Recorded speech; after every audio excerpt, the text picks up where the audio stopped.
Welcome for another episode of the Group Up Podcast.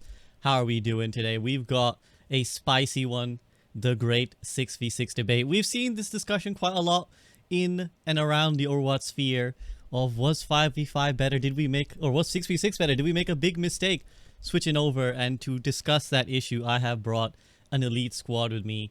Here to duke it out are the intellectual titans. In the top right, starting us off, is Jake Overwatch. Jake, representing 5v5, what's up? How's it going, SVB? Happy to be here. Back-to-back episodes as well. Love to see it. And returning from his stint, well, he's still doing it, but returning from the world of Minecraft is new developer Samito, representing 6v6. Sam, what's up? Hey, good to be back, SVB. Good to have you back, man. First appearance in a while. How have you been? Busy, tired, but wouldn't trade it for the world, you know? Wouldn't trade it for the world. Really excited. We look forward to seeing what you cook there. And speaking of cooking, someone who's already cooking with his background, as always he does on the Group Up Podcast, representing Team 5v5 in the bottom left is AVRL. AVRL, what's up? You know, when SVB calls, I got to answer. It was like, you got to come in for the debate. You didn't even have to tell me what the topic was. You could have put me on the 6v6 team. It doesn't matter, man. You call me up for the debate. Whatever I'm debating, I'm here to debate. You're here, you're angry, you've got thoughts, you want to share them. I like it. That's how AVRL rolls. And for his first appearance on the podcast, here with the spice and the plenty of thoughts that I'm sure he'll share with us, representing Team 6v6 is Overwatch League's Hawk. Hawk, what's up? I'm doing great. Thanks for having me. I'm glad I'm able to have a platform to say my opinions in less than 140 characters on Twitter. So, that's nice. I appreciate you having me. That's what it's all about. I mean, tweets go back and forth and plenty of beef has been formed on Twitter/X, but it is nothing quite like having the discussion face-to-face, or at least digitally face-to-face. So that's what we're here to do. We're going to go over the main issues of what has happened as Overwatch has switched from Overwatch 1 to 2, from 6v6 to 5v5. We've gone through various iterations, but I think largely we're going to focus on 2-2-2, role-locked 6v6. But if our panelists want to bring up open queue as well, they're more than welcome to do so. And obviously we're gonna have a lot of heated discussion potentially, so it'll be my job just to moderate. I'm not gonna try and give too many of my own opinions. I'm just gonna try and make sure everyone sticks in line, and I'll call out any BS should anyone say anything that is just straight up factually untrue. I will try and check them, and also make sure they don't run over time, which some of my guests, I won't name names, tend to like talking a little bit too long. Perhaps I need to rein them in a little bit. But let's start off with just what we might discuss as opening statements. This is the debate after all, so I want to hear the opening stances from our guests. Guys, in like 1 minute, in a couple sentences, tell me your major stance, your major points. We'll start off with Samito, who is perhaps incumbent to convince the crowd that 6v6 was better. Sam, take it over. So I think 6v6 just offered more play styles to play the game. It offered higher quality matches across each role. And I think 5v5 has presented its own set of problems. I don't think that 5v5 is the end of the world, in the sense that a lot of people are big doomers where they say, oh, 5v5 is like the end of the world. The game's absolutely garbage. Like, you still can get Overwatch's experience at 5v5. I just think the one that 6v6 brought offered more of a diverse experience and a more fun experience across each role, specifically in the tank category. I find myself playing no tank at all in 5v5, and I just think the experience has become miserable, and it's caused a lot of support creep that has just kind of made support by far the best role in the game. You could argue that's because of the role passive. You could argue the dual ability, constant immortalities just keep having to come out, because I think the power of the off-tank role has been transitioned to the support to help the solo tank be able to survive, even more so than in Overwatch 1. While 6v6 did have its problems, I think they were solvable in role queue through balance. Open queue, I think, is a way bigger discussion that I don't really want to get into, because I think role queue brought a ton of great things to the game, especially for your average player trying to play quick play. But I just think that in the 6v6 role queue format, the game never got a chance to really be balanced away from double shield, and because a lot of the solutions are being held for Overwatch 2, and I don't think that 6v6 and role lock got a fair shot to really show what it could bring to the table. Think you. Very nice and succinct. And if you ever see Samito glancing, I think what I'm seeing when he's glancing over is the notes that he's referring to, that him and Hawk have been, these two have been doing their research. They've got like an 8-page thesis on why they believe what they believe. But I think flying off the seat of their pants might be the team 5v5 here. So let me take it actually to AVRL. AVRL, your opening statement, and then we'll round off the rest of the panel. I'm just glad that one took less time than a 30-minute YouTube video, so we're starting strong there. Um, I got those notes too. Don't worry. I think we got the same notes, Sam, which is good because then we can refer to the same things. Generally speaking, I think 5v5 is necessary for improved balance of the game. So when we talk about balance of the game, you don't think 6v6 was offered a fair shot in balance. I think 6v6 was offered many years of fair shots in balance. Things like roll queue obviously improve balance by a lot. Lowering the number of tanks improves the balance specifically because tanks themselves, when overlapped, is the role that offers the most synergy than any other roles. Two DPSs together, you couldn't find two DPS picks or two support picks. Two supports probably synergize even better than two DPSs. But two tanks, when they synergize together in terms of what they offer to a team composition, the gap between that and two tanks that are not synergized together is greater than any other role in the game. And in terms of tankiness and overall team tankiness as well, that's just in particularly incredibly true in terms of how much more durable your entire team is when two tanks are working together optimally. And most people don't play the game together optimally. So the overall position for 5v5 is that it's actually a game that ends up being easier to balance, and it's a direction of the game that's better for the health of the game overall for the majority of players who play it more as a solo queue game and not like an optimally we are playing at the maximal level of like here's how you should pick two tanks together that will always work together well. You can just have one player doing their thing, and that makes a lot more sense for the design of the game. Okay, again, very fair, very succinct. Thank you, AVRL. Let's take it over to Hawk. Hawk, you're back on the 6v6 side. Is there anything you want to add on your opening statement that maybe Samito or AVRL didn't cover? I think that like the 5-5 format was not made originally for Overwatch. Like all the maps, a lot of the fan favorite heroes were not made, and I think all of like the issues that 5-5 has only amplified all the issues that Overwatch 1 had.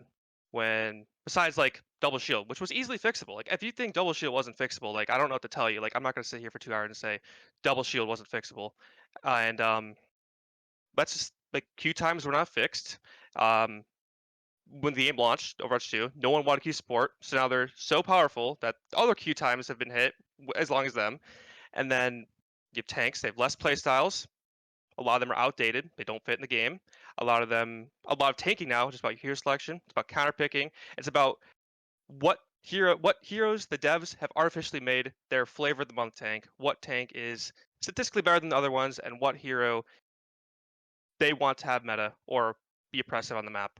Which honestly, shooting out a tank in Overwatch 2 or the tank war in Overwatch 2 is so much less forgiving, and it's just not as fun working in tandem with someone else.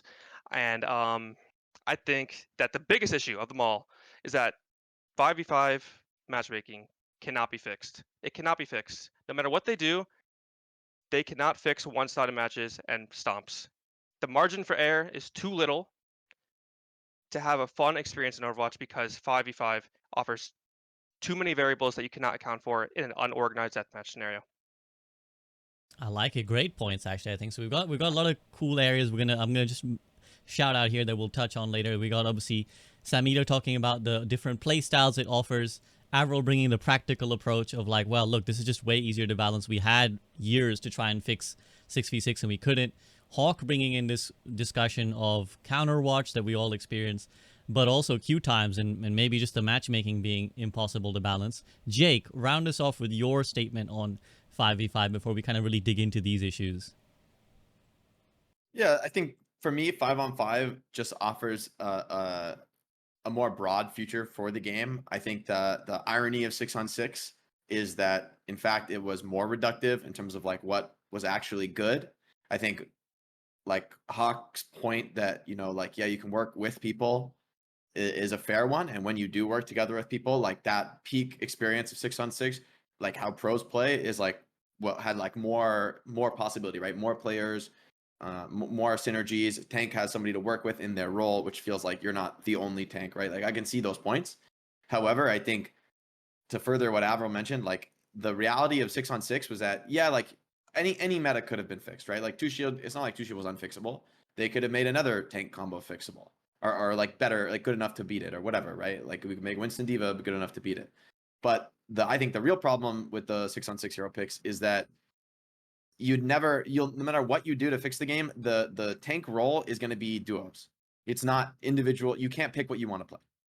No, never in 6v6 unless you happen to want to play the duo that suits your partner. So there's certain heroes that are exceptions, just like Diva. Okay, yeah, Diva can be played with like most of the cast on the other tank role and be okay. But pretty much every other tank has like 1 or 2 heroes that can be played with it in the tank role that are like remotely viable. And if the enemy team picks 2 heroes that fit, whether it's Orisa Sigma, whether it's Ryan and Diva, Ryan and Zarya, Winston Zarya, stuff like that, if you don't pick those combos, you just auto lose.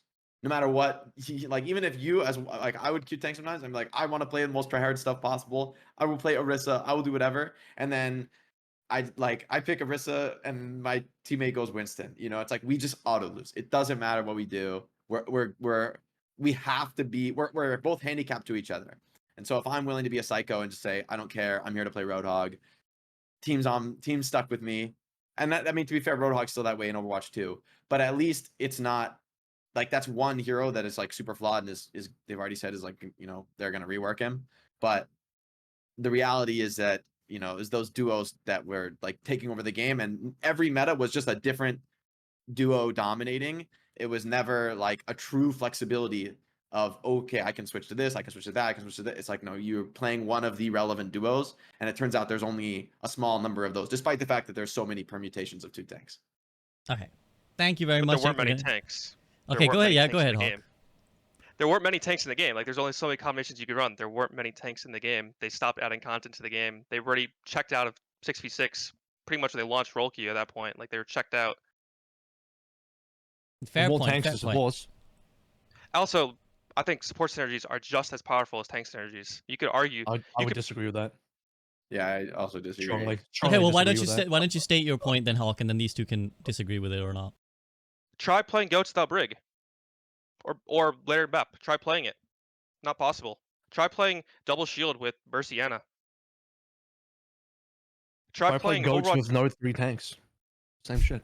Well, hold on. I think we probably just shouldn't talk about goats because Okay, I'm not gonna. Okay, it's sorry. it's like a different format, right? I'll so like talk- we are agreed on role Open queue, queue's right? a big so one. then Open queue is a way bigger conversation. I think we should just not talk about Okay, I anything won't that's talk not about role I won't queue talk about to, queue, to 'cause I limit think- it. We're just here Talk to double argue. shield then. Yeah. I'll talk about Double Shield. Try playing Double Shield without Bat Brig or Try Massive playing Code. double shield without Sigma and Ursa.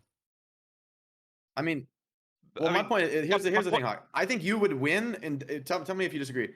If you're playing double shield with whatever terrible sport comp you want, Merciana, like terrible synergy, versus like Roadhog and Winston, I'm pretty confident double shield's gonna win. I don't care if Roadhog and Winston have good supports. Okay, yeah, but the support synergies. There's also some massive support synergies in Overwatch 2 that dictate whether or not you're gonna have fun on tank in the game. Yeah.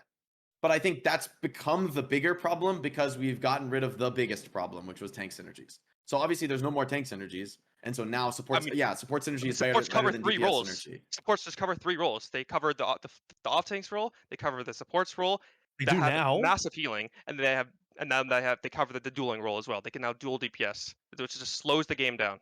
That's not really my experience. The duel is like 2-on-1, sure, or sports helping each other can like fight, but like there's very few sports that can win 1-on-1s.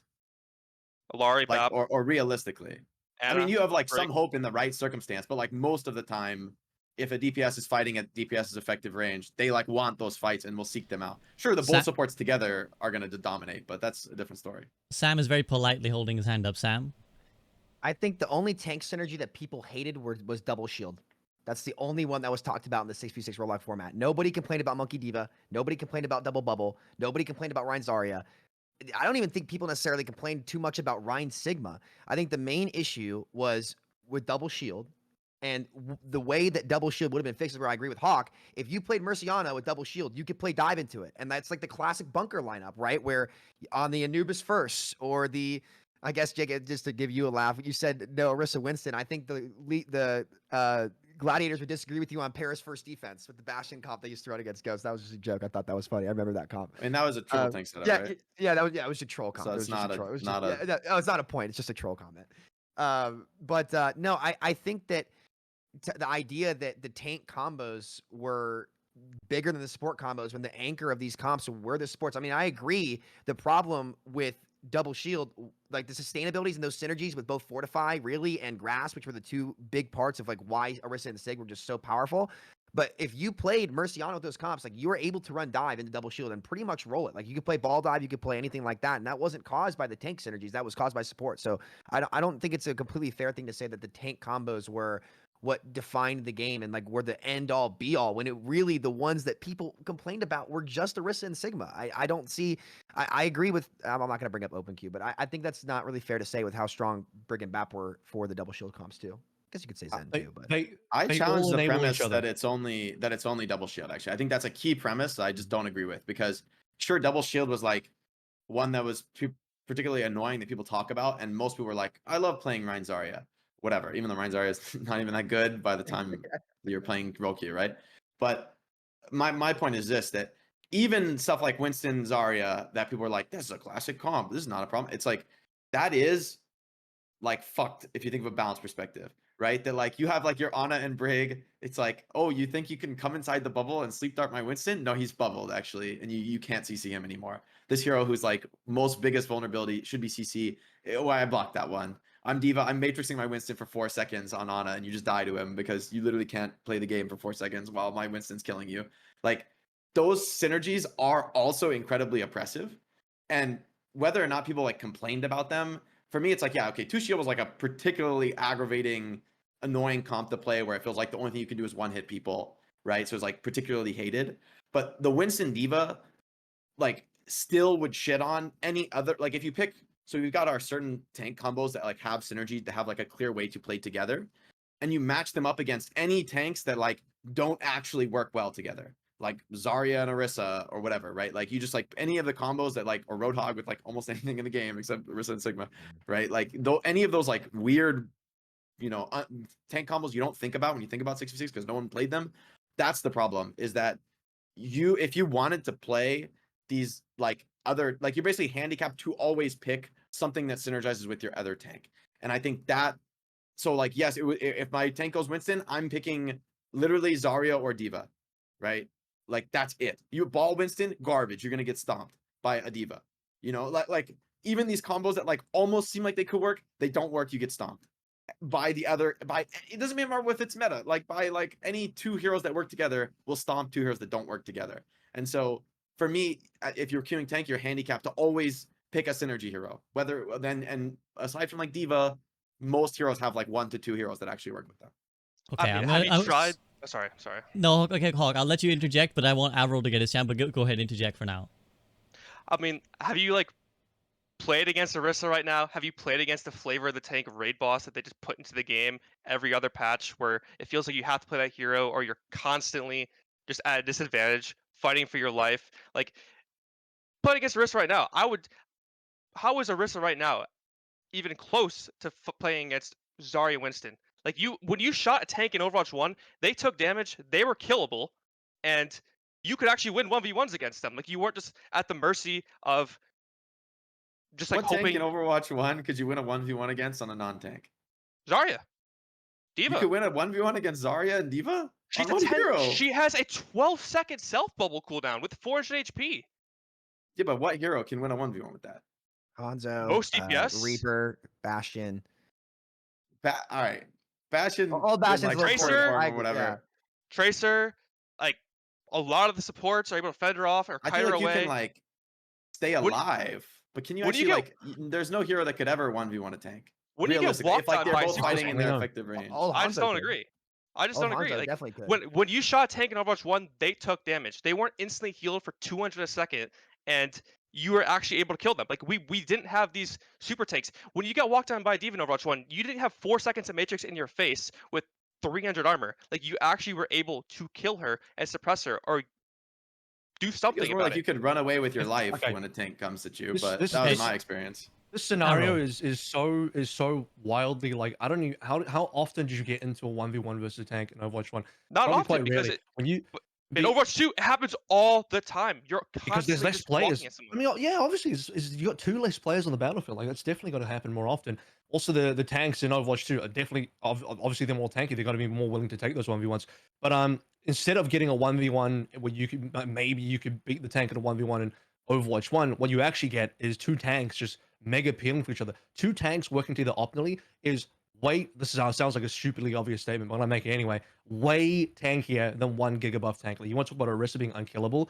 Two tanks working unbelievably optimally in Overwatch 1, far more impressive, and that I is an don't agree. apples to apples comparison. What do you mean you don't agree? When you have I don't. Ryan Zarya working together optimally, we have Double Shield, Orisa Sigma working together optimally, it's producing results. like that Orisa in Overwatch 1 just halts you like every hero in the game, makes some tracer dies. and, like, just insane combos. Just get Orisa out of everyone's mind. Like, everyone knows this hero was problematic. Like, I'm talking about. Well, hold the on. Now heroes- you're talking about the new Orisa. Why can't we talk about the old Orisa with Hulk? Because they keep buffing her up and nerfing her. Like, every other patch, she's the flavor of the month right now. Like, she's the meta. She is like the meta of the game. Like, But you that's don't not pick even Orisa. that's not even true, right? In Overwatch League, we got like heavy like people playing Queen, like Oh, people, we're talking people about playing Sigma on some Overwatch maps. thing now. We're talking about Well, Overwatch thing now. I mean, my point is like the meta is like, yeah, sure. I think Orisa is clearly like overtuned right now and is too strong, and I think she will get nerfed. Just tune her back. But I think is she really that like compare Orisa now to so many metas in Overwatch 1 in which there was like hard lock 2 tanks together and your synergy was ridiculous and you just crush. And then it was like it was so hard that like you literally didn't see other matchups. Like Okay. like it was so rare. So I'm going to intervene here because obviously there's a lot of points flying around. I want to try and make sure we address each state. I know, Sam, I'm going to give you your turn. I want to make sure we try and actually address some of the statements that are brought up, because what's happening a lot is that we're making one statement is spiraling into some other discussion because there's things that haven't been fully fleshed into.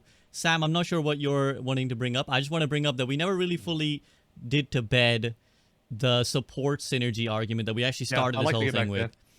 So Sam, first I'll let you speak, and then I want to bring it back to this idea that was support synergy as oppressive in Overwatch 1 as tank synergy was, and is equally problematic. So Sam, what are you going to say? Hello guys, SEB here, and the Group Up podcast is back, and I'd like to take just 30 seconds of your time to talk to you about two quick things. Firstly, Patreon. If you enjoy the content, then please do consider supporting directly, because Patreon takes only about 10% of the money you give, where YouTube and Twitch take 40 and 50% respectively. So if you'd like to support the podcast, then that is the best way to do so. Secondly, if you're someone who enjoys video essays or detailed analysis of movies, TV, or anime, then please do check out my second channel, The Soak, where I'll be making videos about those kind of topics much more frequently, and where a lot of my attention will go beyond just Overwatch. It would mean the absolute world to me if you guys would check it out. But that's it for now. Let's head back to the discussion. Yeah, well, I want to go to the 1v1 point after, but we'll go one by one. I agree. I would say I honestly believe that the support synergies, and I wouldn't even know. I'm not sure if I want to say support synergies, but just AOE healing in general, right? AOE healing in general stacking. So I guess it is kind of that. I argue that they were even stronger than the tanks, like at every level. Like, you know, I don't want to bring up goats here, but you know, I think that Brig. I think we literally, if you talk about like anything except roll queue, this discussion is impossible. Like we have to agree that roll queue is the only thing we're discussing. Yeah. In my opinion, like That's we want to fine. talk Yeah, about I mean, OpenQ, I don't think either the game Hawk is or two different. Samito, you're not arguing for OpenQ, are you? I'm not. No, I'm not arguing for Hawk? OpenQ. I'm making a point about what caused. Because we'd goats say to happen. 3 support stacking synergy might be, that might have been better than 10. Yeah. So But Hawk, that's, are you, sorry, like, just to out be of the clear, context, right? Hawk, are you a advocate of OpenQ or do you prefer roll queue? I mean, Are I'm you not here for arguing roll for queue? OpenQ right now. I'm arguing for just 6v6 roll queue right now. Okay, so then we'll stick only to 6v6 roll queue. Okay, Yeah. Sam, carry Yeah. on. I would say that the AOE healing ability stacking, like for example, what the most pain in the rear end double shield comp that was run was when it was BAP Brig, right? Because when they played BAP Zen, you realistically, like there were times where you could win playing dive, and especially just in your average rank game or wherever it may be. And I think also we should try to take the discussion to what low level players' experience are like, because I actually disagree with a lot of the things that was said about 5v5 about it being like better or easier to balance. I think it's actually harder when you get to tanks, but we'll get to that later. I think that if you look at what happened if you play double shield without BAP and Brig and the AoE healing stacking, you actually had an option that was easy to play, or not easy to play, but a viable, consistent option into it being dive until they swapped to Brig to just enforce that comp, right? So those support stacking and those abilities, particularly the DLC supports, made that comp abysmal to play against because you could pick dive into it if it wasn't BAP and Brig, right?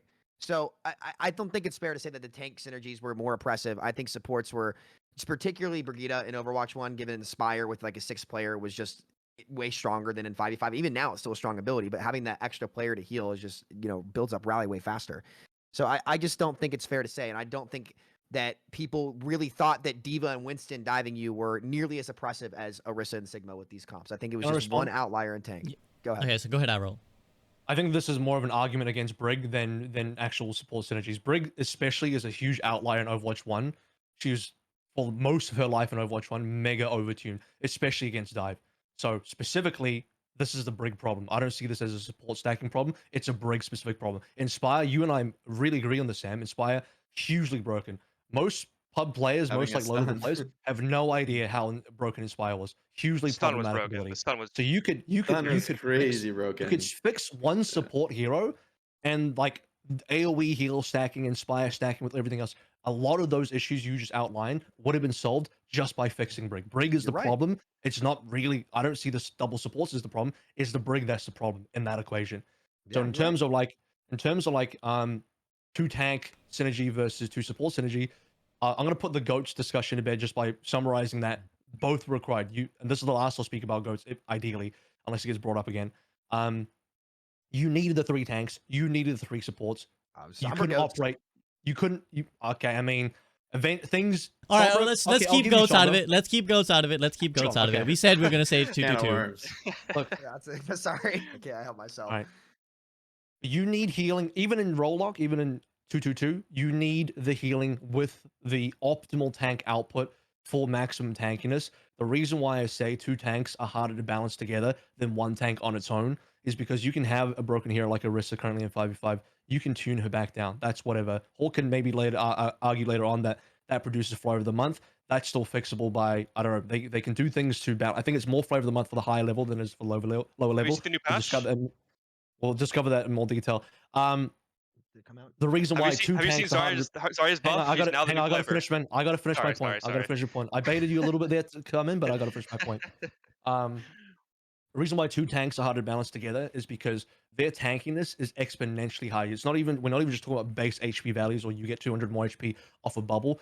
It's exponentially higher when you have things like, a Matrix over a Ryan, bubbles on a Ryan, or, a Sigma holding a shield, or Orisa putting a shield, and like two tanks working together. And at some point, I would like either Hawk or Sam to answer how you would have fixed through patch notes double shield, because I'm very curious about that. I think that's a lot harder to fix. That would make sense for the game than you guys put it out there to be. Yeah, you don't have that in like some of the best. We can talk about some of the best combos in supports in either Overwatch 2 or Overwatch 1. Funnily enough, probably a lot of them a lot of the most broken ones end up having Brig in them, and as we discussed, Brig is just fucking stupidly broken especially at that stage. But a lot of what Jake said comes true as well, where it's just like, you have to optimally play around your tank partner, otherwise your team just doesn't work, and that just isn't as true, especially for DPS. A little bit more true for supports, but extremely true for tanks. Okay, I say something? Hawk, go ahead. Okay. When Overwatch 1 launched, there was like a finite resources you had. Like the most amount of healing you could run was, let's say, Ana Mercy. Ana Mercy was the most amount of healing. Ana didn't exist on launch. So. Okay, fine. After Ana launched, pretty much, Ana Mercy was the most amount of healing you could run. Get him, And these Jake. heroes don't have support ults. They have clear downsides. Ana has no mobility. Mercy is defenseless. She does nothing to help with your team a lot of the time, unless you're popping off, unless one of the DPS popping off. Now, there are support synergies where you can run Anakiri, constant, like 200 heals per second on the solo tank, making the tank war so boring, so helpful. And then if you ever do walk past them, they're just like, nade, buffs the healing, antis you, Suzu. Okay, now you have new to the game, Bapalari. Crazy single target AoE healing on BAP. Crazy single target healing, plus 2 deployables you have to go through. Like, that is so hard. Do you think when they're making these supports, they're thinking, oh wow, how are these supports going to work out with each other? It's the same thing with tank. There's same tank synergy, same thing. Then there's other things like Ana Brig, where it feels like it's so hard to get in as a solo tank. You have to constantly trade cooldowns, and there's like no dopamine in playing tank and just trading cooldowns. Like, and the thing is, even if you do like positively win the cooldown trade, that doesn't guarantee a fight win. Like, it makes tank just like not really fun. You're not really working with anyone, and a lot of time you don't have the right DPS on your team to do or the right supports to do anything on tank as a solo tank. You're just constantly just doing like nothing. Shooting a tank that has so much HP, so much shield per second, winning the tank war doesn't really matter unless you just counterpicked, of course. You just counterpicked, of course, and you really just don't have the same amount of impact because you're not working with anyone. Like there's just you can make more mistakes on tank and win because you have so much HP, you have so much sustain. You can. There's just so little. Like there's like just less play styles too. Like there's just barring double shield, there's less things you can do on Zarya. At the high level, it requires you having a Genji or Reaper to do anything because people just won't shoot your bubbles. The hero is not made for 5v5. On Diva, let's just talk about Diva. She's she's just useless. She's useless. She doesn't do anything better than any other hero in the game at the top level. She doesn't have an ultimate. Her ultimate is useless. I remember Diva Bombs Overwatch 1, like, oh man, you could actually rate a player at how good they are at Diva Bombs. Like, what are you doing? What are you doing at Diva You're getting Bombs top level 5v5? build though. You're getting Okay, really specific on okay, top level. fine, It's like fine, fine. this is just Let's do regular players. Regular players. They don't play many heroes. They don't play many heroes. They don't want the pressure of being the solo tank because they're always being blamed. And let's just regular players are just worse at the game. Like we just know that they get counterpicked more easily. They don't know why they're winning or losing. And then they're regular players. They're more likely to just leave the game. They're more likely to not have their time value. If they don't think their time is valued, they're more likely to play another game that values their time or is more fun for them.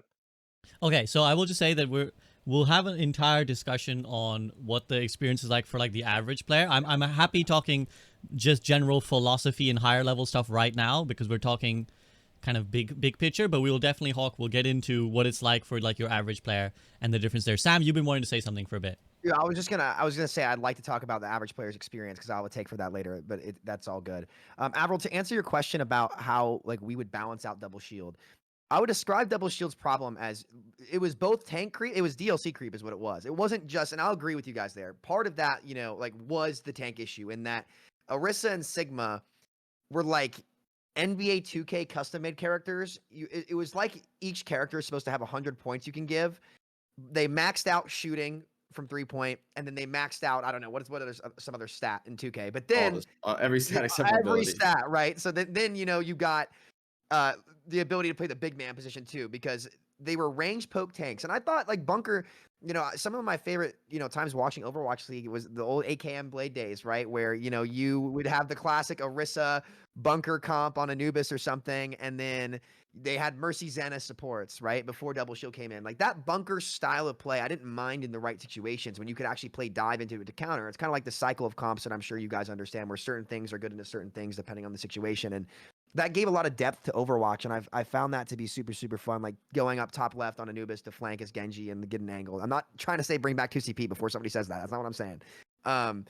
So in order to maintain the Bunker style of play, they can maintain the range poke, but they can't have better sustain abilities than like Reinhardt, for example. Like Fortify was busted, and when they made it, like you couldn't headshot people while in Fortify with CC immunity and what was it, 40 or 50% damage negation on top of your barriers and cooldowns recharging. I think what should have been nerfed with Orisa and Sigma were either like the grasp and the fortify. I think those two abilities were just crazy busted, though. I've seen people say Sig just shouldn't have a shield and he should just have his grasp. That one doesn't really matter to me. It can go really either way, but you just can't have them have everything. And to also talk to your point where you said 6v6 was around for years and given like attempts, 6v6 role queue was around for 9 months before the last character in the game was added to go into Overwatch 2. I think you guys are right if that was a point about open queue. I think the timing for 6v6 role queue was a little bit unfortunate with Overwatch 2's announcement, and like clearly there was an Orisa rework that was around for a while that potentially could have been added in Overwatch 1. I won't get into the speculation about that, but I don't think it's fair to say that 6v6 Overwatch 2 or Overwatch 1 role queue was tried for a long enough period of time, because Echo came out April of 2020, if I'm not mistaken, and 6v6 Rollout came out on PTR and the Contenders playoff patch in September or August of 2019. So I don't think it's necessarily fair to say that 6v6 Rollock was given a fair shot to show what it can do. I think if they just nerfed Orisa, BAP, Brig, and Sigma in some ways, that it would have been fine. Okay, Jake, Avril, either of you want to respond? I'll show quickly because I know Jake hasn't had a shot to come in yet, so I'll respond quickly. Do you not think like roll lock is partially also a response to lowering the number of tanks in the game as well? Because that's partially what I see. I don't buy the whole take that a lot of people have, like, oh, roll lock was brought into counter goat specifically. It has done that, but it did a lot of other things for the game. I won't name all of them, but you could clearly tell that without roll lock, tanks really are, they're just better DPS. They're bigger, tankier, deal tons of damage.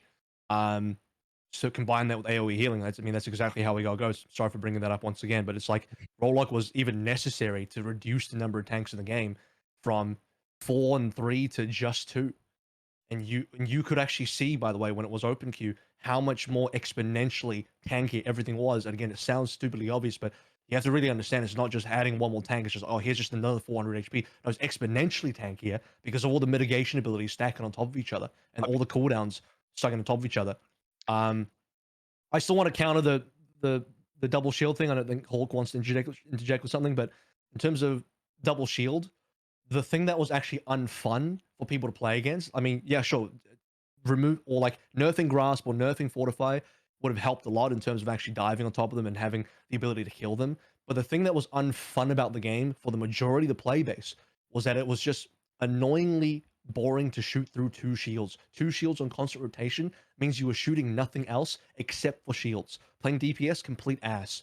Like Orisa had a the rework. game was Now you're stalemated. shooting immortal tanks like Orisa. It's the same problem. You're not killing anything.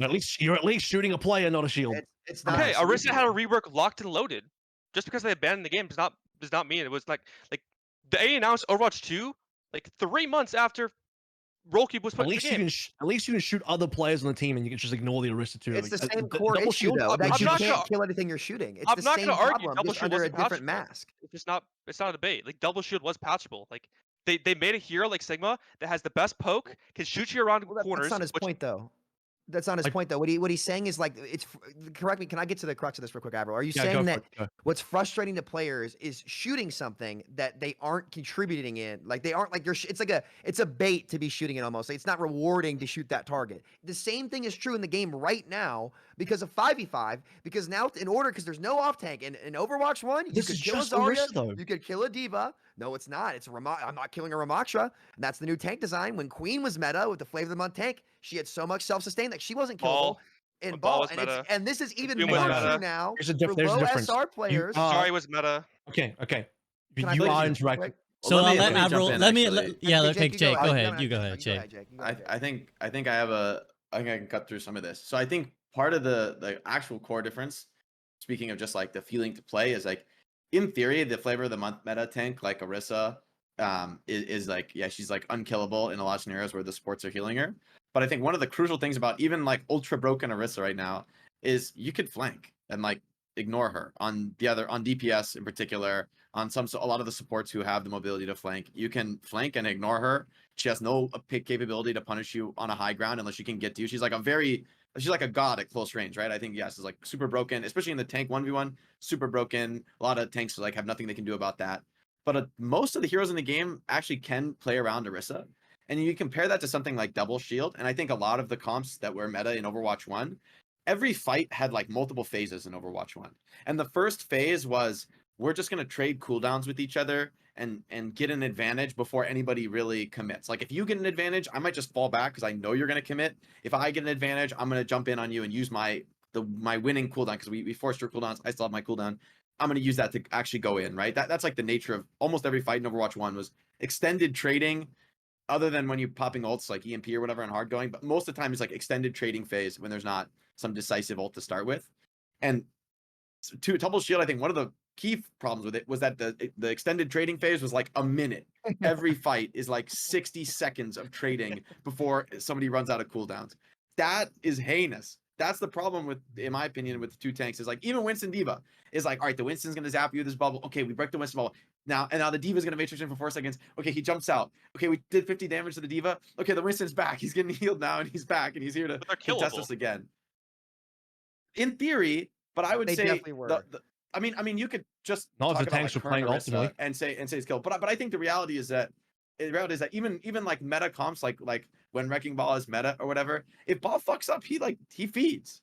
You know, like it's actually like really, yeah, you're sure like the best players in the world, they don't fuck up, and when they go, they're gonna like always be getting kills, and that's why the meta is like this for the best players in the world. But I think the reality of Overwatch 2 is that meta is less dominant across the spectrum of the player base, and also that every fight you actually feel like you're fighting much quicker into the fight versus Overwatch 1. I think one of the key for me, like a big problem is like stuff like, I mean, snipers were meta for a huge percentage of Overwatch 1 because they were like the only DPS heroes that basically ignore, I mean, they participate in the poking phase, but they can also ignore it and just make solo kills without really caring about clearing out the tanks. Like in certain cases, they can get their shot off, and it's like, well, if you weren't there to stop me, I got my shot off, I killed somebody.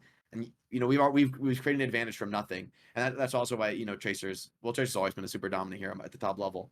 But I think for a lot of players, it was like, you know, like we just want to not do this like extended cooldown trading phase. I think that's for like, as far as what makes the game fun for me playing DPS mostly now, is like, I think it's way more fun that I can at least like shoot something, even if it's a fortified Orisa.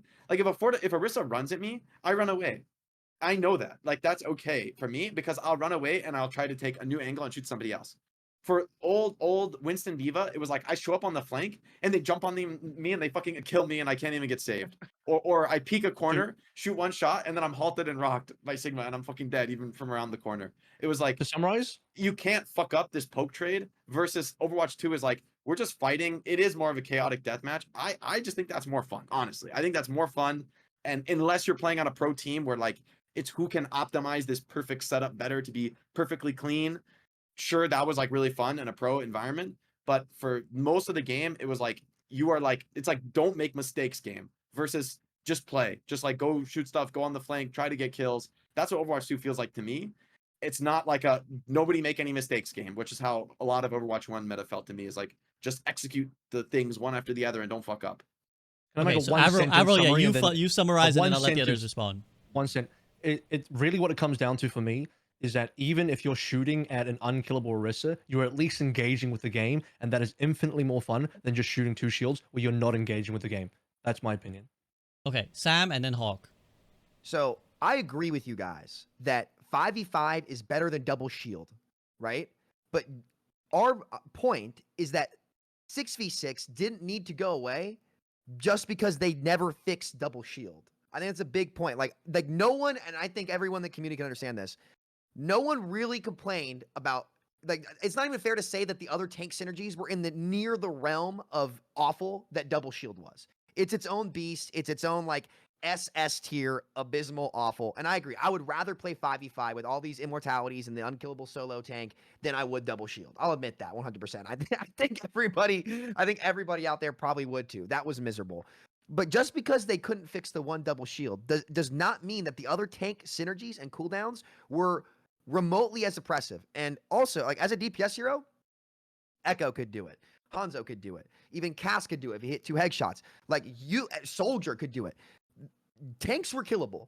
So if somebody made a mistake, it was really easy to, like, it was much easier to kill them in that game. And I would argue that even for a high-level player, aside from, like, if you're playing snipers, because snipers in this game, which I'm sure we'll get to that at some point, are just out of tune, out of whack, just not Overwatch. It doesn't feel like Overwatch to me. It's so frustrating playing against snipers in this game, but we'll talk about that later.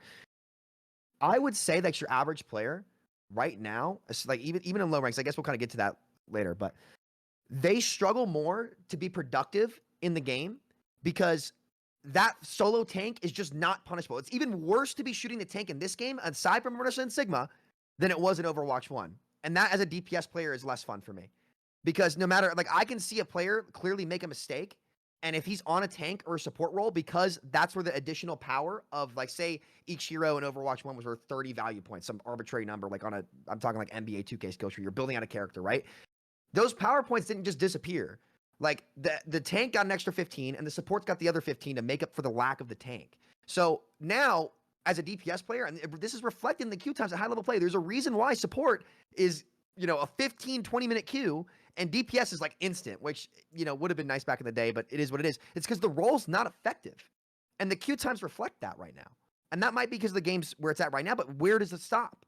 At what point do the immortalities like stop coming in to just bail a tank out of any situation for the flavor of the month tank? Like, that's not enjoyable for me as a DPS player. It might look like I'm in the chaos of the fight. And I agree with you there, Jake. Like that was peak Overwatch for me in 6v6 when like in Ryan Diva metas or Ryan Zarya metas where the resources were finite and it wasn't, oh, Orisa shield, oh, fortify, oh, Sig Grafs, like stacking all together. That wasn't fun. That wasn't Overwatch. We all agree. It was a minute long of that poke phase and it was just awful. 5v5 gives you the illusion of that, but it doesn't actually deliver it all the way when push comes to shove due to the countless immortalities, due to the countless tank sustainabilities. And Nerf having immortalities.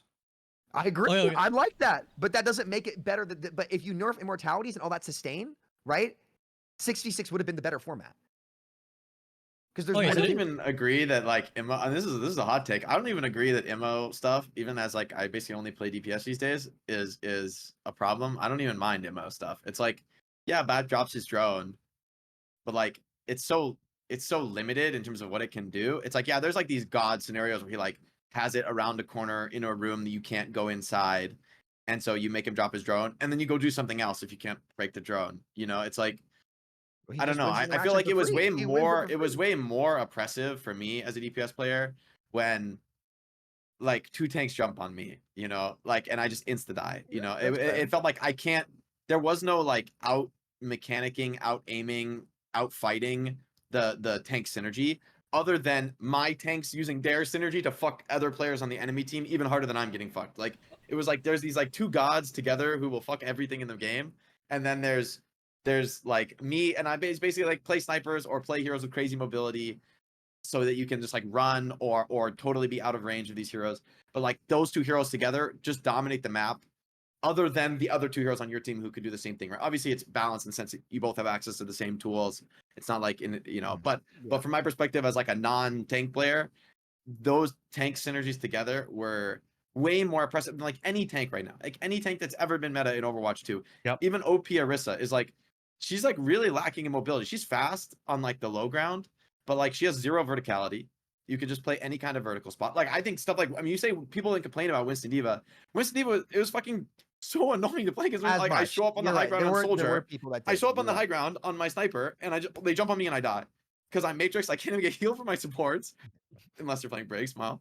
But and then or the Winston's bubbling. He jumped on me. He bubbled me. He's like instantly there, and it's not even like I could boop him because half the heroes with boops they're blocked by the Diva Matrix, and half the CCs that would deal with Winston are blocked by the Diva Matrix or the Zarya bubble. So for me it was like what you did, and like the way Overwatch is played is like, oh, the two tanks are looking at me, I run. I did good. I made them look at me and I ran. That's good. That's like your play on DPS. That's how you play the game. Is you run away when they look at you, and then you go somewhere else and you try to get another shot off. And if you make them look at you a lot and they can't actually kill you, you're doing great. You're doing wonderful. But the idea that you would like ever stand and fight is like laughable in Overwatch 1. Whereas I feel like in Overwatch 2, it's actually more likely that I can like get healed for my support. Like my tank, the tank doesn't, he's super tanky. I can't kill Orisa. But if my supports are with me, she probably can't kill me either unless she has her team with her. Right. So like actually her just like running at me like a psycho is like not that good of a play in most cases. Like they have to trade with each other on the tank and worry about each other. But I just think even the OP, like take Orisa, the most extreme example, crazy OP right now, agree, needs a nerf. I still think it's way less oppressive to have that hero on the map than to have the two tanks in Overwatch 1 on the map when they work together. Any two of them I say one thing. that like make remote sense together. Yeah, go ahead, That's- Avril. Then I want to same- Then I want to take a pause for a second. But yeah, Avril, go ahead. Yeah, I'm just quick. Again, I think to add on to Jake and summarize that as well, I don't even think this like hypothetical discussion is like, oh, it's easy to 1v1 a tank in Overwatch 1. I already said like that scenario is just so arbitrarily rare. It's like we're talking about some crazy hypotheticals that it might happen, but it's like it doesn't really actually happen when you're playing. In my opinion, the real apples to apples comparison is one tank versus two tanks, because that's actually the difference between the two games we're kind of talking about here. And in Overwatch 1, you're not playing against two 50% tanks of Overwatch 2. You're playing against two tanks at like 70 to 80%. You're playing against two 80% tanks versus Overwatch 2's 100% tankiness tank is actually the comparison. And when you're, and the whole point the entire way through is when you have these optimal tank compositions together where they're actually working together, these two tanks make sense together. It is so oppressive to play with, more oppressive than any DPS or support duo. I mean, obviously, we talked about the Brig is insanely disgusting as well. And that being toned back for Overwatch 2 means that that level of oppression is down. Like I will concede that Overwatch 2 tanks do often feel quite unkillable on their own, and that could I think those values could still be adjusted. Like, mega hot take, but I think tankiness in Overwatch 2 could afford to be dropped down. The issue is that then if the rest of your team isn't working together well, you feel useless as a tank if you're not tanky enough. So there's an issue there as well. But yeah, in general I agree with Jake. Like the level of tankiness for one tank in Overwatch 2 is not nearly as impressive as two tanks supporting each other extremely well in Overwatch 1. Okay, so there's like two big things that I want to highlight here. One is that we've kind of pointed out the outliers here, which is Orisa in both situations. So you guys have kind of pointed at, so Team 66, you guys have pointed at the brokenness of Orisa in 5v5. Team 5v5 have pointed at the annoyingness of double shield. Team 6v6 says, well, Orisa double shield was an outlier. So I want to kind of address that point. That's my point. Is it's not that like I was saying. Yes, and that's what Jake is saying, that it's not an just what outlier. People remember.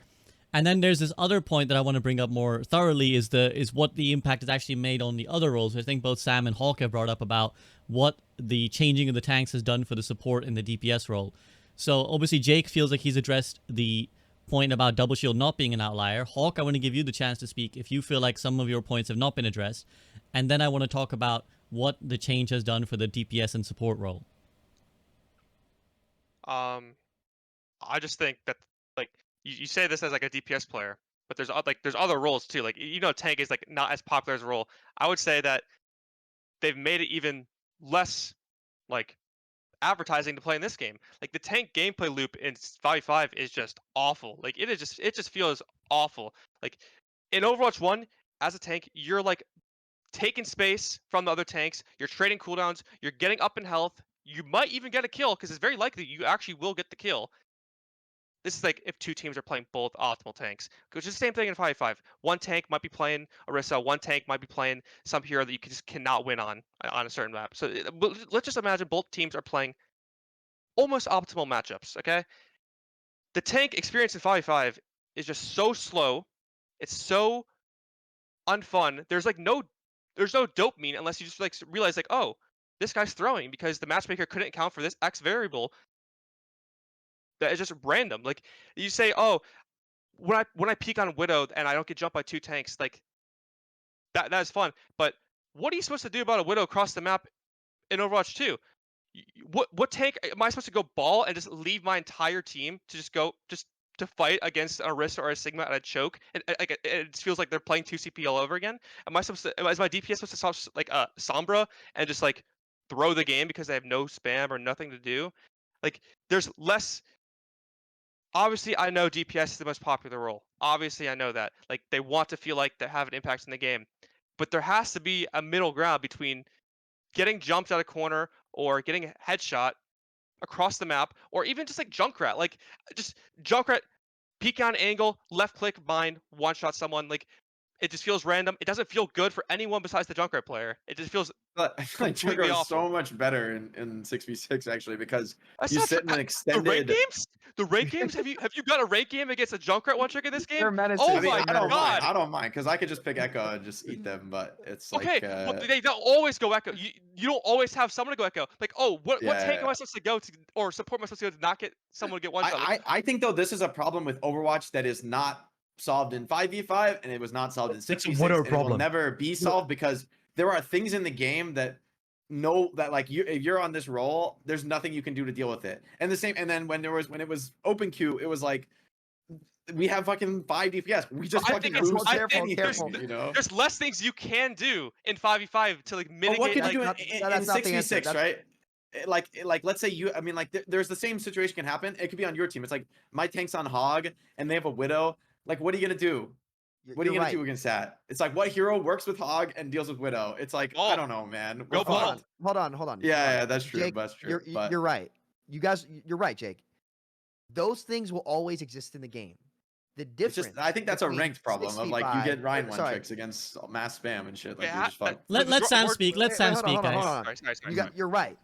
Those problems will always exist in the game. The difference between 6v6 and 5v5, at least from a DPS player's perspective for a lot of these, is that in 5v5, I am now more forced to go answer and force my playstyle into, oh, I have to pick Sombra against the Widow because I have a tank player, one tank player, and most people in the game, this is true of all ranks, play a select few heroes. There are very few people who can play the wide margin. I mean, a couple of us here can, right? But that's not generally true, especially, you know, in the tank role now where you might have somebody who only plays 1 or 2 characters. Now, if somebody picks Widow or somebody picks that the Junkrat pick, right? As a DPS player, I am forced to go max them all the time. I have probably 3 to 4 hours of Sombra where I have just run around and had to hard mark a Widow in a game where now the supports, because there's only 1 tank, have numerous immortality abilities, dual potential that are greater than DPS and Hawk. I'd go as far as to say, I don't think damage is the most popular role in the game right now at high level play because the queue times are instant and the support queue times are 20 minutes because now the supports have had to be made so powerful that they are just better DPS heroes. They just are. Kiriko's a great duelist, can self-heal. The support passive was crazy. I don't want to get into the support passive, and I think you guys might agree with me on that. That could have just as well happened in 6v6 or 5v5. I think that's just like a decision issue. I don't think it's fair to say that's because of either one, but I almost want to argue it, but I don't think that'd be a good faith argument. We'll see though. But as a damage player, I am far more forced to play into the play style of what the other team picks in this game than I was in the previous game. Because again, with those poke angles and people getting forced out, you're right. That always will happen. But if now you're saying you have to counterpick now. I have to counterpick where, especially when it comes to those heroes, like you said, Jake, where it's, you know, you're based on you have to flank more, right? You can get more angles on heroes like Widow, Junkrat, whatever it may be. Especially if it's one of those snipers, which are much better in 5v5 because they can instantly turn the fight and there's not another tank to help zone out the space, which is what tanks were good at passively doing, like you said. I feel way more forced into what the format is making me do. And I thought that 6v6 role queue was a good balance between the game has structure to it, but it maintained its diversity. Now, the game has lost a lot of its diversity from a damage player's perspective because when they pick these characters, I am forced to chase them down. And if my tank goes ball to help it, now I don't have a front line. Like, we have way less options. And it's just, the game forces you more into what you guys said earlier, where it's, oh, well, you feel like you're kind of forced to play that tank synergy, right? Or whatever it may be. I think the opposite has actually happened in this game, where I find myself forced to do things way more in Overwatch 2 than I was in Overwatch 1. Okay, so AVRL, do you want to address that point? Yeah, a couple of things there. Like, we're talking about Widow, and we'll just talk about Widow first. This is a very specific Widow problem. This was a problem in Overwatch 1 as well. You could, you know, I'll concede that you probably have more options in terms of at least having 1 tank swap, but even then, playing at Widow's range, only Widow interacts with a Widow. Like, this is a very problematic hero, and it's problematic in both games, which is why I've been certain a huge maps where you have this range available. Yeah. And huge it's worse advocate. Hang on, can I just Let AVRL finish up. I've been a huge advocate for Widow nerfs. Like, this whole range nerf in Widow, I put that forward. Like, this is stuff that I wanted to see specifically hitting Widow. But we're talking about Widow specific problems. Like, I don't think other heroes have that level of oppressiveness from the DPS side. You talk about, okay, it's worse in 5v5. Yeah, I can probably concede that. It is worse to some degree. We can argue to what degree it is worse. But it's a Widow problem. I don't see this as a 5v5 versus 6v6 problem. I see it as a Widowmaker specific problem. She needs to be fixed. The one-shots in the game still don't, in my opinion, don't really belong in a game like Overwatch. I still have a problem with that design in general with Widowmaker. But I don't see, and Junkrat as well. Like, Junkrat feels like such an irrelevant pick because it's completely low pick rate, super low pick rate, and it doesn't have anywhere near the level of impressiveness as something like a Widow would have. So it's like, you know, talking about Widow specifically just feels like a weird discussion point, being that this is like Not just a those hero two, that just they'll always exist. That, to quote Jake, those problems and those things will always exist. But in the 5v5 format, no matter what it is, the game is gonna force me to change to that way more than in 6v6. No matter what. So Sam's point is that he feels like the game now is like the dominant picks are even more forcing what you have to play than in Overwatch 1, which is perhaps the main argument of Team 5v5 was that the dominant things dictate what everyone on the level has to do. So AVRL, I don't know if you wanted to address it because you had 2 things you wanted to do, and then I want to let Hawk have his say as well. You said there's 2 things you wanted to address. So is there a second point here? it was Widowmaker and Junkrat, really. Can I don't know. Can I jump in AVRL's place to talk about this concept of like being forced to swap? Okay, and then I'm gonna let Hawk talk. Yeah. So all right. So in my opinion, the whole thing, like a lot of people on tank saying, oh, I have to like constantly counterpick the other tank. If I don't counterpick them, then they have a huge advantage on me. On DPS, I have to counterpick all the time. In my view, that actually is indicative of the game being more balanced. If you could load into a lobby without knowing what the enemy team is playing and just hardlock a hero and know that you will do well, that means the game is not balanced. right? This is like one of the only hero shooter. Like there's some games like you might compare Overwatch to, like MOBAs or something, right? Where you're like locked in your hero pick. But in a game like Overwatch, where you can always there's all the decisions your hero can make. Like I can play in all these ways on Hanzo, and then I could also switch to any other hero on DPS and do any of the things that any of those heroes can do. That is a ridiculous amount of options to be always available in the game. Like it's like that is incredibly hard to balance. And so if you could load into the game and know that like I am going to play this hero and I know it'll be good, that basically means like that hero is like hard lockable. That means that hero is like defined as the meta, and there's nothing you can play that really deals with it. It's like, okay, this is the hero that like they basically like everyone's going to play this hero. This is too good. If I can pick a hero and then you have to swap, and then my swap can deal with your hero and you have to swap to like a more of a middle ground hero, like I think that's actually how it goes in Overwatch 2 in theory. So if like they're playing a Widowmaker and a BAP and a Zen, and we go like a full dive comp with like Tracer and Sombra, they're gonna have to get off the Widow and switch to like a Cassidy or a Sojourn. Maybe they like playing those heroes, but there's a hero that's more survivable, better against dive, that's like a less extreme version of the hero. For me, that is actually like indicative that the gameplay balance is in a healthy place. The same way in Overwatch 1, I feel like there were almost every meta. I can't even really remember many metas in Overwatch 1 where I didn't kind of know what both teams would play as we load into the map. Like based on the patch. Okay, we're playing Winston D.Va every game on this map, and then this map is going to be a double shield map, and this map's going to be a Ryan map. It was like I knew what would happen before the game. I feel like Overwatch 2 has way more, like when you counterpick the other tank, that means that like the tanks have a counter, which I feel like most of Overwatch 1, it was like, okay, you're talking about flavor of the month. It was like, we're playing Winston D.Va until the next patch comes. I feel like Overwatch 2 has way more like, okay, this is a Sig map, this is a dive map, this is a Rhine map. Even in the Overwatch League, how many times before we talk about regular players, how many metas in Overwatch 1 can you even remember where there were different teams playing different styles? Yes, Overwatch 2 has also had like one trick broken hero metas, like when Kiriko came out and when Queen came out, there were like one trick broken hero metas. But how many metas ever in at least pro level Overwatch 1 was there genuine uncertainty about what people would play? It was so rare for people to play off meta. It was like everybody's mirror matching over and over and over again. That can happen when a hero gets too broken in Overwatch 2, but it's not like the default experience. I feel like we've had multiple pro metas in Overwatch 2 that have been genuinely diverse, genuinely different teams having different takes on, we're better at this, we're going to play this. That almost never happened in Overwatch 1, and I think it's a very good sign for 5v5 that it's possible for the most optimal players in the game to still pick like different styles based on what they're good at. Okay, so 2 points I'll summarize quickly, then I want Hawk's opinion. So the 2 points being, A, Jake's believes that actually the counter swapping is indicative of a better balanced game, and just being able to lock a hero is indicative of that hero being too good and too viable in too many situations. And then obviously he cites the diversity of the pro level to say that that indicates, again, 5v5's superior balance. So Hawk, do you want to respond to either of those points? The pro level thing, well, there were just simply less tanks in the game. There was less things you could possibly have done with those tanks. But there were way more permutations.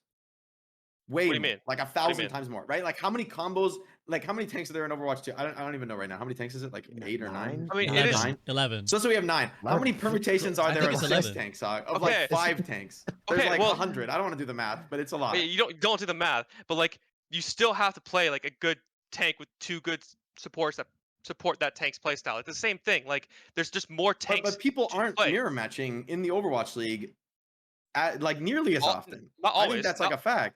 Okay, but let's just look at like over half really this, like when Wait, Jake, let him finish, please. Please let him finish. Over half this year, Winston simply stat gapped every other dive tank in the game. They were not better. They were just stat gapped. Like you cannot play Winston. You try playing D.Va, okay, yeah, well she has some good dueling capabilities, but she doesn't have a fucking ultimate. She's just useless. You have Doom, okay? You have Doom. Bring back Slow. Pop stomp hero.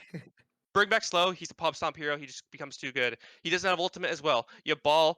Doesn't provide anything for your team to get in. Same thing. That's just a stat gap. Like there is exact same scenarios where one tank in the archetype will just simply be better. Like that's how it is.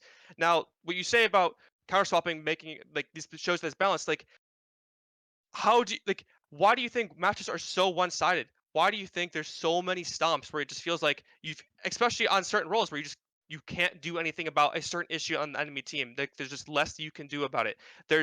It is unorganized deathmatch. So if you like unorganized deathmatch, you will like 5v5. If you are a support player with all these buffs, you will probably like 5v5 more. Like that's just like Like it's like not really debatable. But my point is that if you like, it's not just Junkrat or Widow either. Like if they have a Mercy Pocket DPS, if they have a Skybox hero like an Echo Mercy or a Pharah, if they have a sniper, and not just Widow, if they have a like if they have a sniper just gapping you, if you're on Circuit Royale and the other supports have spam heroes and you're playing with an Ana and a Mercy, it just feels helpless on tank. Like it just feels helpless. Like I just feel like my impact on the game as a tank was moved to other roles to give them more of a chance to like ruin my own game. Like it just feels like they give the other roles a chance to ruin my own game in a match made environment. Okay, so that's a very good point. I think this will lead to a nice little section, which is the transference of power from the one tank that's gone into the DPS or support category potentially. Support. So Avril, support. Okay, so Sam says Avril, do you want to respond to that point there, where Hawk feels like, and I think the tank queue time certainly indicate there is a problem with how people are viewing tank. Although that being said, there was a tank queue time problem in Overwatch 1 as well. So we've not really solved that problem either way. Tanks have not had fun either way if we use queue time as an indicator. But certainly the support queue times have shot up recently, and there's an argument that supports are now like just too strong. So do you want to respond to that as a potential 5v5 problem? Well, yeah, I mean, like when you look at when we got into Overwatch 2, the initial argument was that support was too weak, and I think there are some fair arguments there. Um, Sam has made comments towards support power creep with new releases and just balance changes over time. Um, the support passive as well. I think supports are obviously very strong at the moment. I'm a little bit confused about some of the earlier points made because on one hand it seems like Sam is saying like supports are really strong, and on the other hand he's saying like, oh, it's boring, or it's like queue times are long, no one wants to play this here. It's like, is it good or is it not good? Because it sounds like it's really really good, and it being there needed to be improvements to support. Maybe I think supports generally probably do need to be tuned back, but um I think when you talk about what is and isn't fun, especially in comparison between 6v6 and 5v5, tank was the most complained about role in terms of what was not fun. So Hawk saying a lot of like, dude, tank is not fun for me in 5v5. And I think as a high level player in that solo environment, you do probably feel like a lot of the game is out of your hands. A lot of your game was similarly out of your hands in 6v6 as well, especially on the tank position. Like that was the one position that people felt like they had not a lot of agency in, especially if they were solo player. Now you could dominate the game if you were tank duo, and a lot of people were like, "Yeah, well, I had fun in tanks in 6v6 because I was playing in a duo." But I mean, I think there was a clear reason why tank was the least pick role in 6v6 by like a landslide. It was not a fun role at all. But to talk back about supports, yeah, supports do need to be addressed a little bit in 5v5. I think heal creep is too much. I didn't think supports were even that bad on release, but I think generally the player base weren't happy with it, and that's the direction we moved in. Okay, so Hawk wants to respond, and then yes, Hawk, go ahead. I mean, like we're not gonna. I think we all can agree that supports are very like just very very strong right now. But when you like everyone's like, oh yeah, guys, 5v5 will make queue times better. But like when the game released in October, whatever it was, October, whatever, yeah, or October, November, I don't actually remember. October No one 2022. wants, yeah, no one wanted to queue support. No one wanted to queue support. So they've now proven that they can get people to play roles by either one, adding content with new heroes, which tank did lack content, or engaging content, or not being able to play their old fan favorite heroes like Zarya, Diva, or Ryan because double shield was just so strong, or just like those heroes were so strong, or a Roadhog would ruin the game because it's just a flawed hero in role queue and in 5v5 the same way. And they've they've proven that they can get people to play roles. They haven't proven they've been able to balance it. Let's be honest. Like, and they've just made matchmaking so difficult. And they keep talking about it in these dev blogs. They keep talking about matchmaking. They keep talking about like, oh, this. Like, can you like? Now they're talking about the rank system. Now they're talking about like all this stuff. Like, I don't think a rank system update. I think Overwatch is very, very good at judging a player's skill level. What they can't account for is just like variables of someone having a bad day, variables of someone being bad at a certain meta, variables of someone picking a hero on a bad map. They can't account for all this stuff that is just like amplified in an unorganized deathmatch environment. Okay, so this is an interesting point, and I'll allow Jake and Avril to respond. But basically, what Hawk is saying there is that the switch to 5v5 actually has made matchmaking a bigger issue because of that variance that comes when just that one player gets countered or doesn't have a certain hero pool or whatever. And that's like a systemic problem that 5v5 has created rather than address. So, Jake? I mean, I think a lot of this is honestly like, from my perspective, rose tinted glasses. The idea that like these things were like not problems in 6v6 or less big problems. My perspective is that they're actually more severe in 6v6. That like you got like the wrong combo of one tricks. I mean, you're always screwed if you get the wrong combo of one tricks in like a high elo game. That's the nature of this like this game where you have highly unique heroes, right? We have highly unique heroes, and if you get like two pieces, a round peg and a square hole, you know, it's like, yeah, you're gonna get destroyed unless the enemy team has a similarly messed up situation, right? But I do think a lot of what they've done with redesigning a lot of the heroes has been towards a world that is only possible in 5v5, where, you know, like you can remake these heroes in ways that they are more generalist. And so even my like Sim one trick, I'm like, Sim used to be like just a hyper auto lose hero in Overwatch 1. It was like Psycho, like you just like, I don't know, you'd like pray to the gods and hope the enemy team is also beefing. But you know, like to totally scrub the game to win. But now I feel like I get a Sim one trick, I'm not that worried about it. I'm like, all right, screw it. We can make some plays with a TP. You know, the Sim can like get solo kills now with her right click is actually like remotely plausible as a weapon instead of this like joke cannonball thing. It's like, I don't know. I just feel like the game is in a way better place in the regards of Hawk saying, "Oh, it's gotten so bad." Maybe from a tank perspective, you could argue that, but I do think queue times are actually great evidence, like database evidence that the game is in a better place now. I think when Overwatch 1, you had this crazy problem where the tank queues were like instant, like literally instant, because nobody wanted to play tank. So the matchmaker was like always waiting on enough tanks to fill games. It's already ready. It's got the damage players, got the support players. We're just desperate for tanks. People didn't want to play tank. And so getting rid, I think this is a foundational reason to go to 5v5, kind of separate from all the reasons we discussed about balance and gameplay. People didn't want to play tank, so we have less tanks to make a game of Overwatch so that we can play faster. In my opinion, even though support queue time is long, I don't think it's nearly as bad as it used to be. I think always when there's new content, that role takes a hit on queue time because people want to play the new hero. That's like never going to change. That's never going to change in any game ever.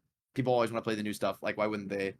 But given time, like to have DPS be the fast queue is like a crazy accomplishment in an FPS game.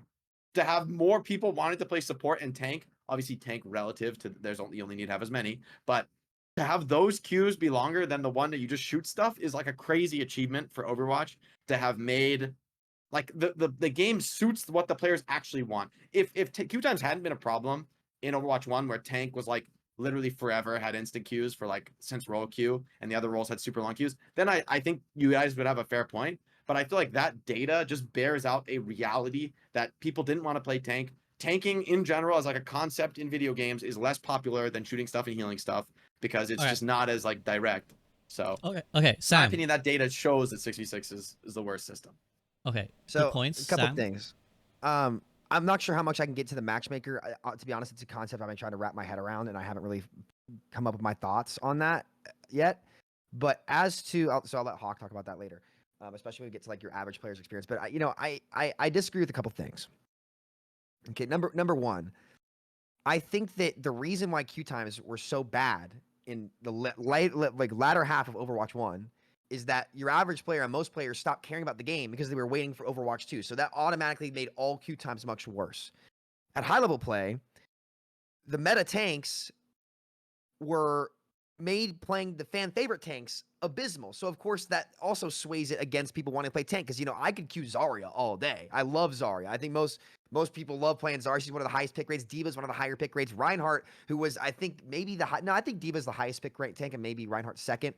Ballpark 3 most popular tanks with those core were all abysmal to play at the end of Overwatch 1.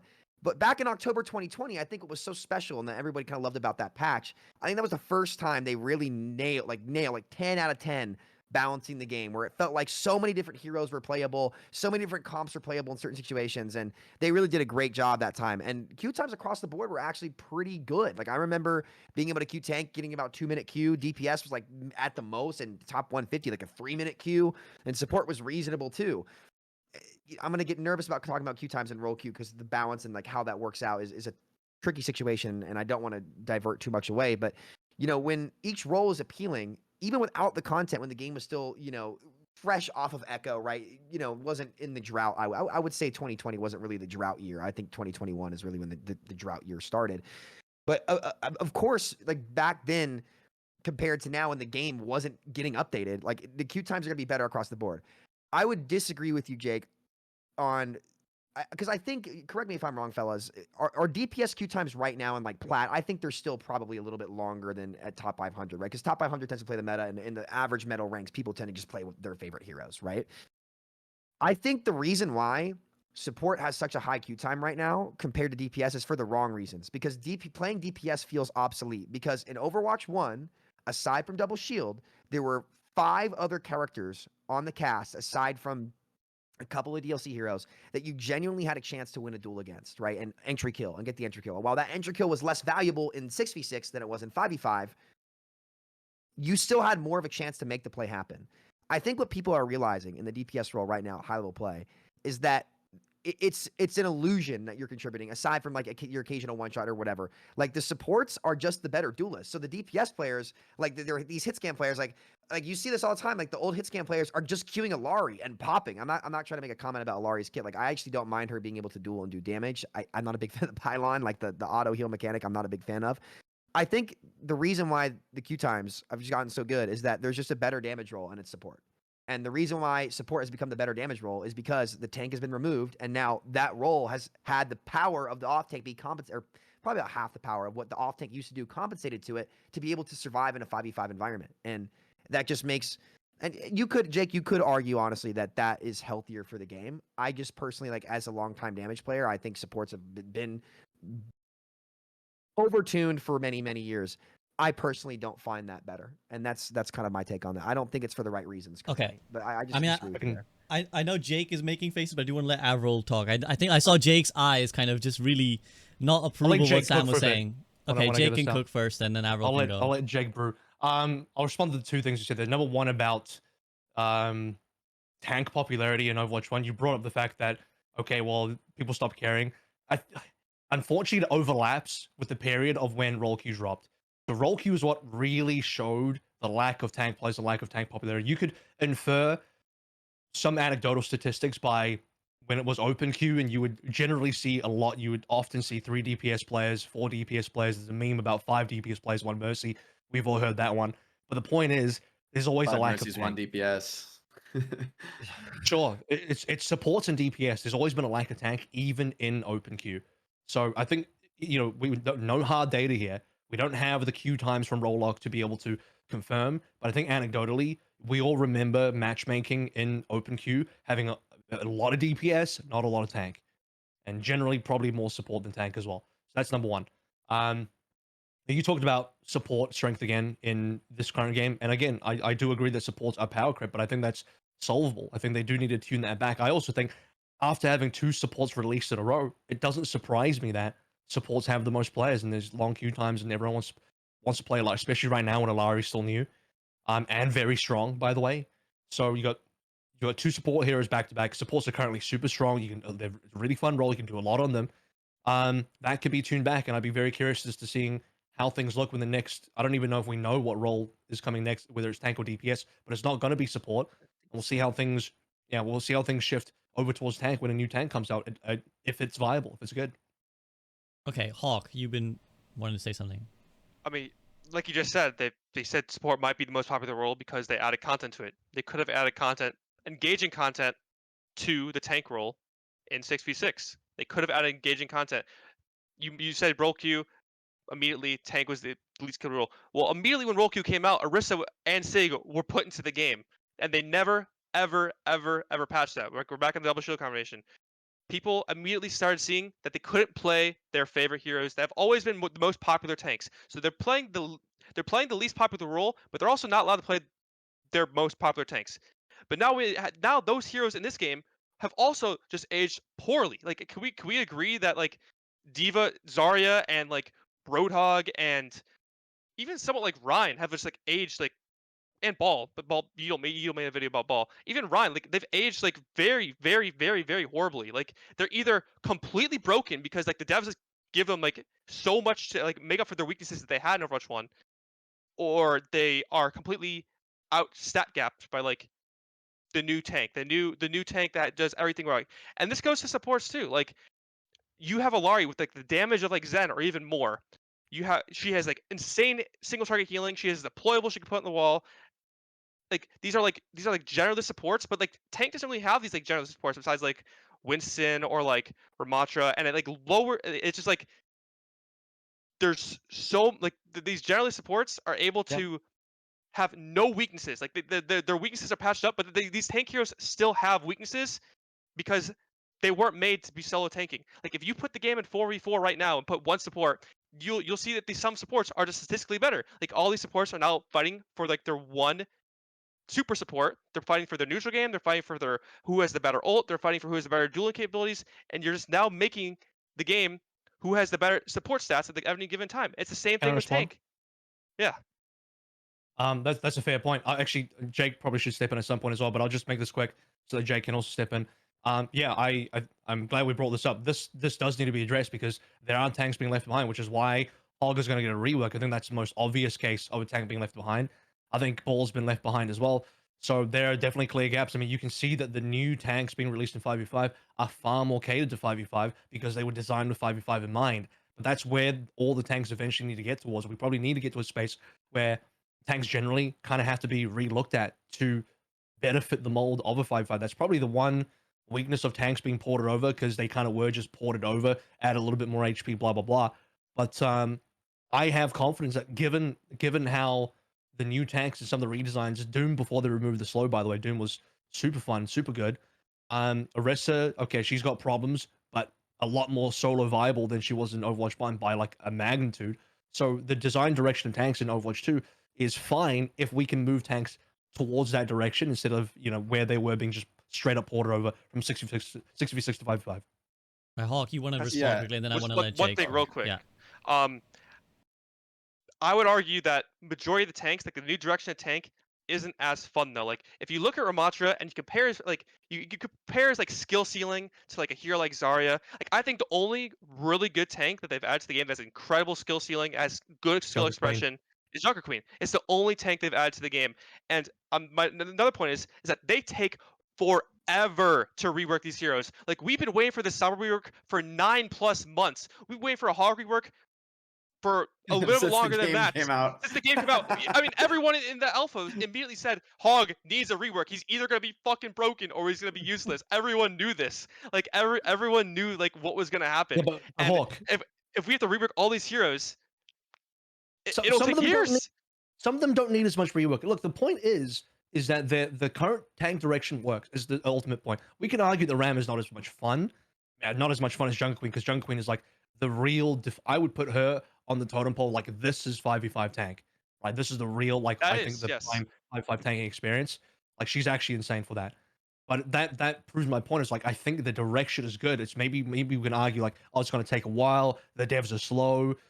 Wait, by the way, we've already had a Summer rework. This will be Summer's second rework, and I don't know if you count the other rework when Invis. I don't know. That's not really rework, but Invis went from a timed thing to an infinite thing. Anyway, the point is, Summer's been looking Technically, at they what also Hog at the did start of recently. Overwatch 2. Technically, the hacking while in Viz was also a rework. And the amp damage Summer's had on a hack. shit- Summer's also Also, a they rework. changed what EMP does and things like The that. amp and, damage like, on it hack did is lock also duration. like a She rework. got rekitted. Yeah. Yeah. So anyways, But, carry on, Avro. I mean, So I'll let Yeah, Avro finish, like- then I want to let Jake chime in. So just Avro, finish your I mean, point. that's it. Really, it's. I think based on the current design, tanks are going in the right direction, and that's a positive thing, even if it takes a while. Okay, so They Jake, have to I be want you to. generalist tanks. Yeah. Sorry. Okay, I- so They have to be- generalist. No, that's fair. Go ahead. Finish your point, Hawk, Jake? real quick. So Okay. I'd like to go off this point, Hawkman. I agree, Hawk. I think Junker Queen's like the best, most interesting tank in Overwatch 2. But just to challenge you on like the core debate here, I think Junker Queen could never have existed in 6v6. Could not have been I think she balanced. goes. I think. I mean, I think imagine like an AOE speed on a tank in 6v6. I don't know. I think you're She would have low entering ass a health. world of her. She would have low ass health. Like she would be literally like almost Zarya. just like she'd be Zarya level But health that's or what I mean. lower. I mean like a world where you have like Junker Queen's vulnerability is that she lacks much movement, and like you can like CC her and like stun her down. Like that's her weakness, I guess, as a tank. She doesn't have mobility. She doesn't have a way to like block utility from other stuff. But what if she did? What if you could play another tank who gives her that? I think the hero, like, you'd have to tone this hero back so hard. You'd have to be like, holy fuck, this hero's crazy when she gets like hard enabled by another tank. But there's no other heroes, like the tanks are the heroes who do that to each other, who remove each other's weaknesses. The supports can like save you, but they don't like okay, like the god scenario is getting the Suzu as the CC comes in, and then you can like keep going. But compare that to like how, and like, but that means Kiriko, she's probably TPing in, she's probably taking a huge risk to do that.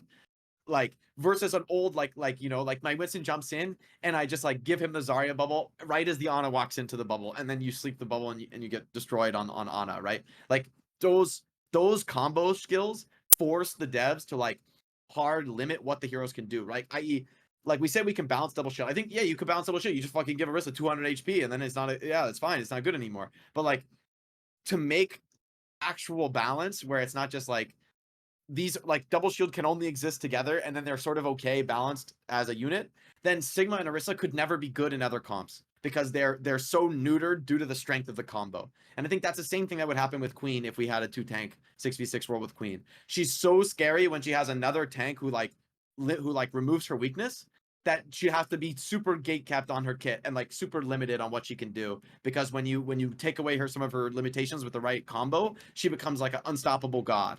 And we get a meta where you play Zarya Queen and tanks do insane damage and they're also not killable. You know what I mean? Like I think those like it's because that they have 5/5 that we can make a hero like Queen. I think one of the things Queen does that's like makes her such a good hero is that she has this like super high skill ceiling skill shot that like extends her range as a tank. I think that's one of the best things about tanks in Overwatch 2 is that they have like the ones that have that. So I actually think Orisa is actually an example of this. Even though I think Orisa is overtuned, I actually think, and like just like too strong, and maybe like her being unkillable with 2 survivability skills is too much or whatever. But I think she has like a high skill ceiling aiming, like her primary is actually high skill compared to most tanks. The And hitbox is massive. what do you Of mean? what? On the Her left click? gun? On the spear. It's massive. No, I mean It's a massive she has an actual projectile tracking weapon on a tank. I mean, she always did. Well, yeah, Paul? but the old one was like Pupega mode, and you shoot other tanks with it, right? And They had a bigger I range think than the way you played, the way you actually played Orisa in Overwatch 1 was like you just stand there and shoot at people. Versus now you have to like run in, get on top of somebody, spear them into a wall. It almost is like playing Doomfist in a way. You're trying to like spear people into walls. That's like your gameplay loop on new Orisa. I actually think, despite Orisa being overtuned, obviously she needs a nerf, but like I think her design is actually way better for the game and has this like interesting, okay, I can like CC people into the corner, but my tankiness, my contribution as a tank is like basically pulling aggro by being super aggressive. That's kind of what Queen offers too. Ramatra is a little bit more scaled back where he's got his shield and he's got his block, but a lot of what he does is tank by being aggressive and threatening and getting in and doing damage. And we've added like depth to heroes like Winston, giving them like a hit scan ability so that they don't force to jump in. They can have like multiple play styles on Winston. I think those reworks wouldn't have been possible in 6v6, where tanks had to have some hard limitation, which in turn made them even more dependent on the right duo hard enabling them. And I think for me, like heroes like Queen and even heroes like I think Orisa is a good design compared to old Overwatch 1 Orisa, where you were like mode assist your teammates. That's the only thing you can do. Like now I think the tanks in Overwatch 2 have way more individual playmaking and way more high skill aim potential than in most cases they did in Overwatch 1 because of the limitation of the combo balance. Pre-nerf Doom, insane Overwatch 2 tank. Amazing, I think, great design of Overwatch 2 tank as well. Okay. I agree. Okay. I want to give Wish Hawk they a didn't chance nerf and then Samito a chance because Sam hasn't spoken about. So Hawk, go ahead. I think that you could have easily added Queen to Overwatch 1. Very, very easily. Like, just because she has a like super tank kit in this game with her health and her self-healing being so high does not mean those numbers can't just easily be adjusted to fit with another tank. Same thing with Ramatra. Like he's got like a pretty like you have a max like damage you could do to Ramatra. Like you're not just like headshotting people. Like you're punching and you just lower his health, you lower his block reduction, and he could easily be added as another hero that can be played almost as if Rhine and Ramatra can exist in a 6v6 environment. But right now, a lot of the time, it's just like, what heroes? It's like, say you're on Control Center right now. This is a very significant. I just thought of this right now. You're at Control Center right now. You're in Overwatch 2. One team is a Rhine, one team is a Ramatra. You're really relying on a lot of the heroes on your team to pick the right heroes, you're relying that you hopefully don't get like messed up by the other team, and you're really just like shooting a tank or dueling a tank that can't really be punished in any scenario at all because he has so much health, there's so much healing, and you're just at the mercy of everyone else, and you're just riding whatever stats the patch gives those two heroes who wins. But in Overwatch 1, you could run Ryan Diva, or maybe the other team is running Zarya Ramatra. In this case, like though the weaknesses of heroes is patched up. And I agree. If every Overwatch 2 tank was a generalist tank that was able to be played and compete with each other, then with like equal value ultimates, equal value neutral game. But that's just not the case. Like there's clear heroes that have been left behind, and there are clear heroes that can't be fixed in any scenario. Like I believe they cannot be fixed. Like they're just like which ones? Diva. She's either She's broken super. I feel or like she's Diva useless. is I think actually. Diva's good. Like, she's not OP, but Ball. she's Diva, generalist. Ball. Ball's General- a problem, but I don't think Diva's a problem. I think She doesn't Diva's have ultimate. generally fine. She doesn't have an ultimate. Her ult is I mean, every that time. is. I think that is only true at high levels. Actually, I think that is not. In Okay, low yeah, that levels, might be people just true. don't kill Baby Diva. Maybe people just die. That is a Baby Diva. very high level perspective. Where like, oh, I always kill the Baby Diva when she bombs. I know she's gonna bomb, and I'm jumping in on her when she presses it. It's like, Yeah, exactly. but that's not true. For half the fucking game is shooting a Diva bomb max range and getting 3 kills. But you can't. You also can't say that Doom can't be balanced, like because his neutral game is either so strong or weak because he also doesn't have a useful tank ultimate. Like there's these heroes aren't generalist enough, and I mean they're doing a good job of supports making them generalist and OP, but they're not doing a good job with tanks at all. I believe. I think there's just too many heroes. I That mean, are left I feel like up. there's still Doom players in like in top 500. I mean, like Oh yeah, significant top 500. it's a pub right? stomp Like, hero. it's still playable. It's great in ranked. It's a pub stomp hero. It's Mhm. great. Okay, But so it doesn't feel great to play against. let's talk to Sam, and then I want to talk about this wider issue of what the game has been like for your average player. So Sam, Player. Yeah, I want to get to that.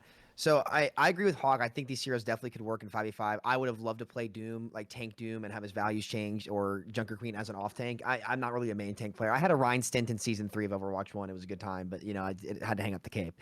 No, I mean, Now you can cancel your pins, though. yeah. Well, I canceled my pins by charging into the enemy team's backline, so that's how that used to go. But no, like, look, I agree with you guys that this stuff works, right? But I think particularly in the tank role, it's not better because what made so many of these things fun and made opportunities, which I'm going to get, SVB, I'll segue this into the lower level player conversation, is these heroes, one, from a DPS player's perspective, were actually killable. In like as a tank, like I genuinely believe that I think I could kill them. 2, that style of play, that potential for Junker Queen to kind of be the off tanker, Doom. Like for example, I think Doom could be a really fun brawl tank too. Like being able to play Doom against a Ramox Zarya comp or something like that.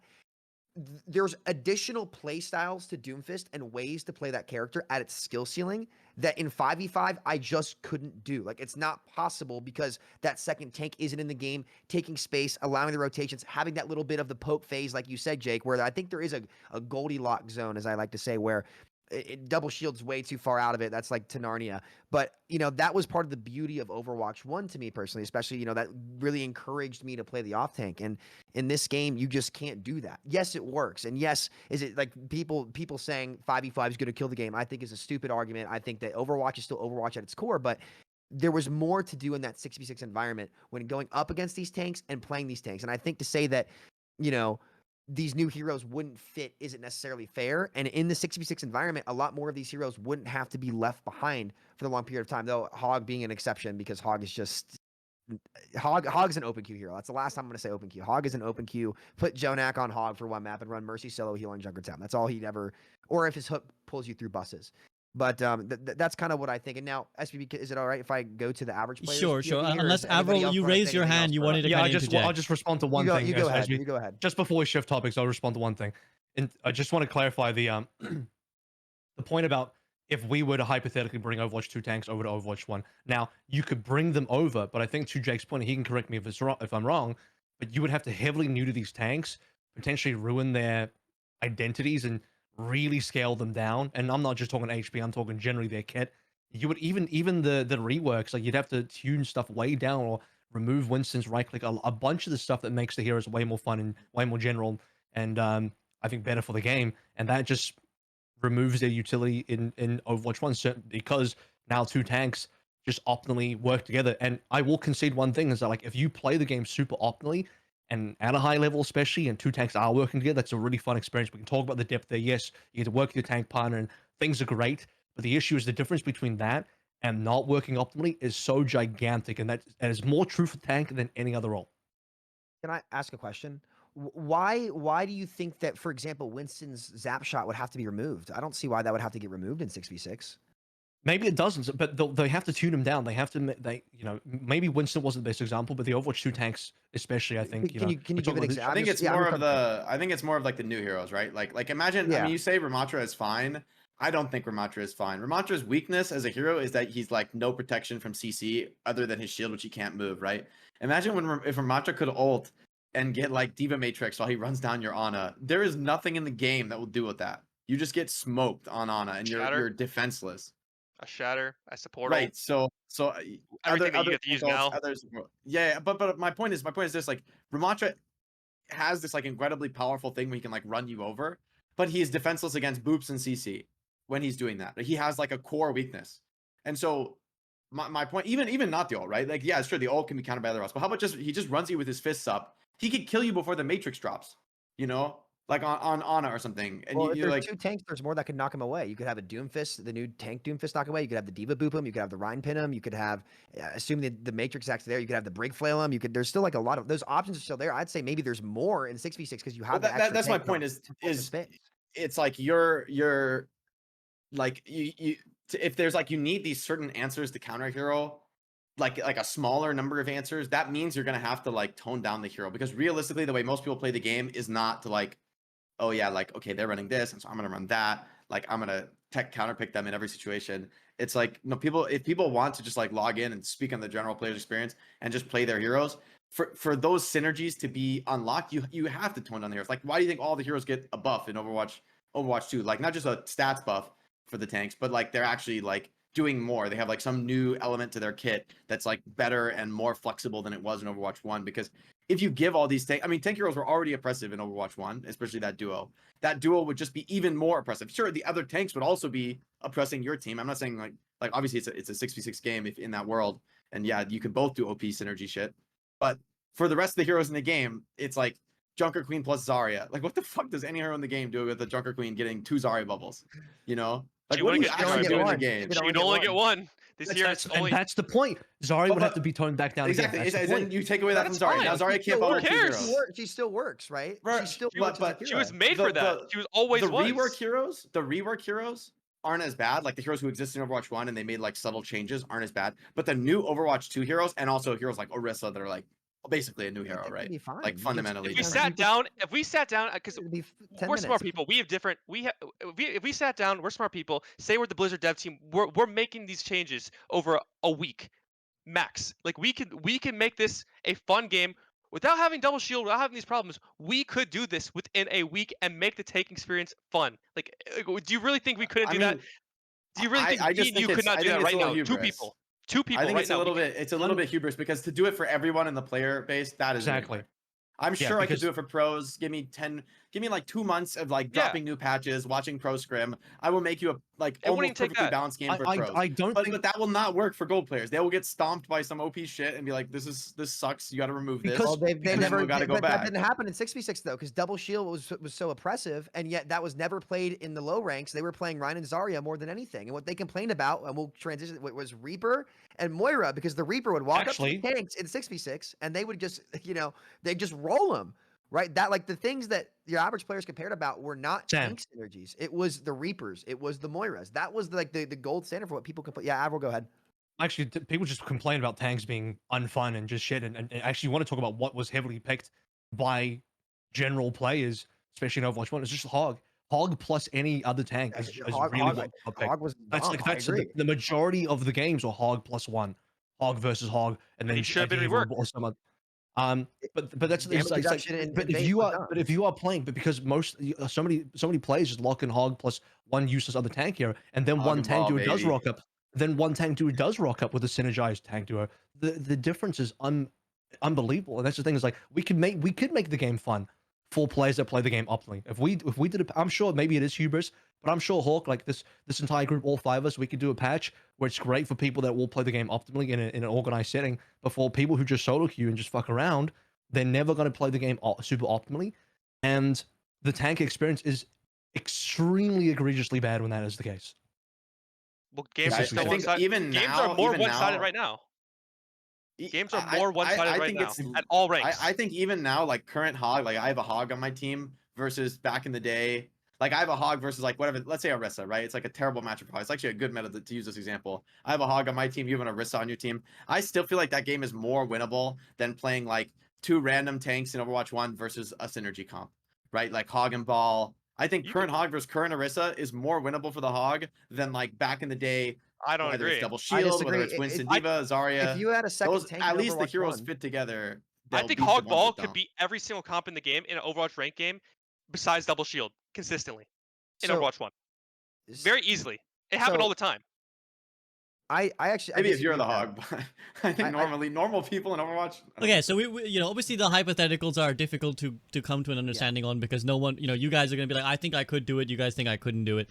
Let's talk more again about that normal player experience. Like, Yeah. what do you, Sam? You wanted to chime in on this, so go ahead. Yes.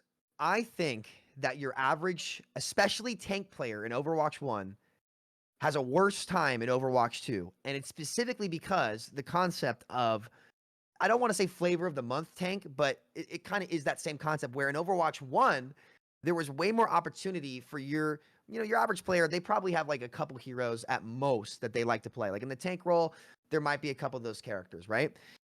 Throughout the cycle of this game in Overwatch 2, because of 5v5, you're going to have way less opportunity to actually play that character at an efficient level than you did in Overwatch 1 because you were able to fit into something, right? You had somebody else to help cover your weakness, right? In 5v5, if your tank is on the weak side of things, there's no possible way for that weakness to be covered, and you're going to have a harder time playing the role. It's why players like myself even have kind of stopped playing tank altogether because I would have liked to play Zarya. Like I queued Zarya Hog and quick play all the time with Nateson, and we would just, you know, help cover each other just by bubbling and vaping and timing that up. And that was a very enjoyable experience. And I think that's what makes Overwatch special and unique compared to other shooters in the genre. And in Overwatch 2, you don't have that opportunity, especially if the balance and the meta doesn't favor you. Like Hawk, Hawk, can you help me with this example that you said earlier? Something about like if you're playing Ryan or I guess talk about your role, right? Like if you're a diva player, say you're a casual diva player, what heroes like are you competing with for the role that diva fills in the game? Because that was your analogy, not really mine. Right now, you're competing with, Just I guess anything. I guess she's a dive tank right now. I mean, she used to be playing a rush. She's no longer playing rush. I guess, but she doesn't really do anything well at the top level better than any of the dive tanks. We'll just go talk about average level players. Don't talk about Average the top. level, Like, average level it's players. just the concept. Yeah, I it's feel like just the she's concept. perfectly fine for an average level player dive tank. Like you'll Average- shit on the other aver- tanks. average level Yeah, player, yeah, yeah. right now. It's the general example I'm trying to get at, where it's like, you know, if you like have a hero like Zarya, for example, she just got Giga buff, by the way. I'm not sure if you guys saw those patch notes. That's like she just got Giga buff, so you'll have to have a good chuckle at that later. It might be Zarya time, so The I new might, maybe I'm flavor. coming back to playing tank. You The know, new flavor is here. But you know, like Respond- that. well, Yeah, go ahead. You can go ahead. you brought up, you know, you can have tanks in Overwatch 1 where you could help each other, cover each other's weaknesses, and that was great and made things fun and viable. I would argue that feeds into my point, was it's not just that it was available, it was required. You have to do that. If you don't do that, tank is bullshit. No, it is, because you're playing unoptimized tank duos, you're playing 2 tanks who At are high not level- queued at together, high who are level, not queued together at every level.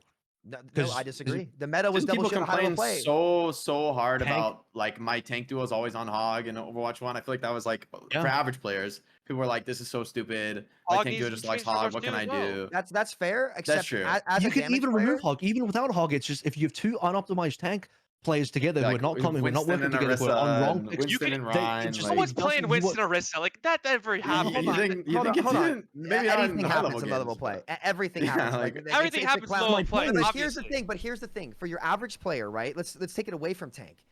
For your average player in those low level plays, what else do they complain about? They complained about Reaper. They complained about Moira, right? In terms of the DPS role, with that Reaper analogy, these tanks were more killable, even if it wasn't an optimized comp, no matter what it was.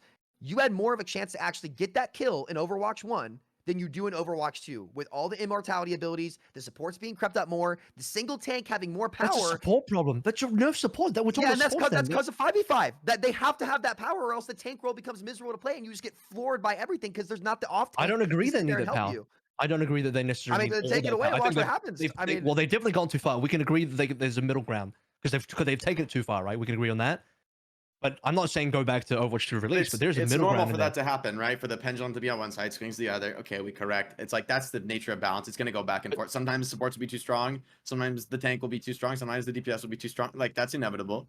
I think but that's okay. that I don't swings even more think in right 5v5 now than it's 50. nearly as bad as you guys make it out. Like you I'm said just, earlier, Sam, that like the supports are better at like dueling than the DPS. I mean, I think that's not true. I mean, the supports have way more utility and they can like run away, but like only in very certain spots are the support. Like if the support has like a very optimal engagement, sure, it's good. I think ARI is like probably the biggest counterexample where she's broken. But like Kiriko at like medium range, if you have good movement, it is like really unlikely she's gonna win. She's gonna run away 9 times out. She'll try to kill you, but if she doesn't kill you in like 3 or 4 shots, she's gonna have to run or use all her skills, and like she's not getting any value out of that. Right, and then on DPS, as long as you can like win that fight, yeah, sure, she has a chance to win. Sure, BAP can win a 1v1 on you if he has like every skill and you like overextend into him. But realistically, like what like any hit scan hero trading in mid range will just like force the BAP to use skills and hide. You know, because the BAP, unless the BAP, you're like both like, so the DPS is way more likely to get the heal resource from their He's support, got 500 and the supports aren't effective health. bursting you that hard. He's got 500 effective. BAP has like a 500 effective. Well, I mean, that's health. what I mean. If you were like overextended on the BAP on Tracer, yeah, BAP will like roll you. But if you're just like a normal hero trading with BAP, he's gonna have to drop those skills one after the other, and you don't even necessarily. You can just shoot your gun at him on DPS and to accomplish happened. That happened in Overwatch 1 as well, but it wasn't to the scale it is now because it has to be in order for the. I just game think to where function my in this point is manner. where it is now is just like I think you're overrating. I don't even play support, and like I don't even think The it's that queue bad. times Like, at I high, still well, play DPS. we're kind of going. I don't want Queue to. times are long, but that's I think also you drop a you're new right. I don't want to hero go there. like. We just visited that. You drop a new hero, like of course the queue times are going to be long, and it's a new hero that's really good. Like It's yeah, of been course the queue several times are long, weeks. and it appeals to DPS players. Oh my god, of course the queue times will be long. Like it's like the perfect storm to make long queue times.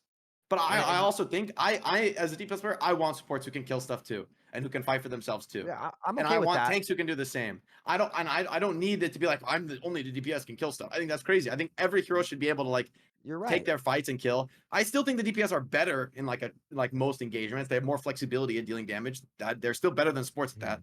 Maybe Iliari is like exceptions. You can like snipe people, but even Iliari close range, you're like getting fucked unless you're like playing around the pylon really well. Sam, go ahead and make your point. There's something I feel like you're trying to say. By the way, I'm not saying that I don't think support should be able to duel whatsoever. I just think it's gotten overtuned past the point, and that's a side effect of 5v5. But I kind of want to go back to average players too, because we're gonna sure to go back up to the top 500 level, and we have a bad habit of doing that. My point is the average player's experience is slightly worse, and it's almost more of a bait because even at that level, the big thing that they complained about back then was, oh, the Reaper's going in to get a kill. Oh, you know, it's like Moira, like too much healing, right? Now, and you saw this with Orisa even originally, it's kind of like a bait for them to be like it's moth to a flame, right? They see tank, they shoot tank, right? Instead of it just being a couple tanks that were like that in Overwatch 1, almost every single tank has to compensate with that extra health pool. So from a DPS player's perspective, you're now every single tank has that Orisa problem, has that hog problem. But in Overwatch 1, the tanks that most of these people picked back in the day, Reinhardt high pick rate, Zarya high pick rate, D.Va probably a high pick rate, were much more killable, and you actually had more options to make that play in Overwatch 1 than you did in Overwatch 2. And that's from the DPS player's perspective. Again, and from the tank, if you only play 1 or 2 of those heroes, or if you played ball where your playstyle's gone, or you played hog where your playstyle's just gone, you at least had some way to fit into the game, but now you just can't. And it can function and they can get it there. I agree with you guys. It can get to that point, but it's not better than it was before. I'm not sure how big that margin is. That's speculation for me to be able to say how much that margin is. But those options and the way the game flowed in that regard suited more casual players than it did previously. I'll use my roommate as an example. He used to play ball all the time. He liked to roll around. He was not playing that character right. I can promise you. He was in gold. I watched him. He was terrible. I hope he doesn't see this. He was not good. But now, because that a way to play the game is gone, he doesn't even play Overwatch anymore. Like he's like, yeah, I just wanted to play ball, and like that now that his play style's gone, and you know, like my buddy who used to play Reinhardt, he feels the same way that having that off tank like allowed him to play Reinhardt better with his friends. they just stop playing. And I just These are don't think tanks that that's got a left better behind. version of the game. He what? These are tanks that got left behind, and you know, when Hawk and I talked about this, I think we agree that there are tanks that got left behind. Mhm. But the argument still is the new direction of tanks is still positive. Like it's shown and proven I that the think they're new less direction of fun tanks can besides work. Queen. I think every single time we've gotten like a meta and ranked, it's just like one tank that just sits on the objective and you can't get him off. Like you get a Ramach on the objective, it's just not really fun. Like if you're playing a tank that can't get him off, or you're playing a support comp that can't get him off the objective. Right now, Arissa, I guess she just got patched. Fun is But, so subjective, man. Like I mean, yeah, it's Careful obviously with meta opinionated. too. It We're is talking about obvious. average players too. Careful Yeah, about we're talking meta. about average players. Like these guys, like I believe that it's just my opinion that Ramatra is more boring, and I believe that Arissa is more boring than any tank comp you could have played on Overwatch 1. I believe they're so besides double shield, I think that they just feel unkillable, and like that's kind of in the tank direction. They're just like one tank that's like unkillable, that gets pocketed, and it's just like not really fun. Like So how that's fun? just How subjective. fun is it when you're playing the wrong comp in Overwatch 1, which is quite common if you're Just don't solo do It it queue. feels even now. worse in Overwatch 2. It feels awful when Because you play if you solo have tank. somebody who's picked that wrong tank, like they contribute to a higher percentage of the team. So there's less options to actually help cover that weakness. And I would say, I think Jake was right when he talked about things like Symmetra, though. Like in the DPS role, I haven't noticed one tricks to be as much of a problem. In the tank role, it's a bigger problem in Overwatch 2 than it was in Overwatch 1. I'll agree. I think if you get Well, like a that's one trick on because DPS, it's not as bad in this game. I'm that's not sure because why that is, but I feel like there's the key there's here more is that tanks that are throw picks because they've been left behind. I think we agree on that. I think That's I mean, fixable. regardless of like the Yeah, go ahead, current Jake. balance, right? I think from a theoretical perspective, 5v5 is at least fixable. Like 5v5, at least you can rebalance these tanks, right? Like if Ryan is like so terrible, we can like buff Ryan. If Ball is so terrible and he's like unplayable now, we can buff Ball, or we can find a way to like rework him until eventually the tanks are like more commensurate to each other. But I think the problem in Overwatch 1 was that you can't fix people playing like anti-synergy heroes, because like obviously the solution exists. You just don't pick those heroes and you pick the ones that work together.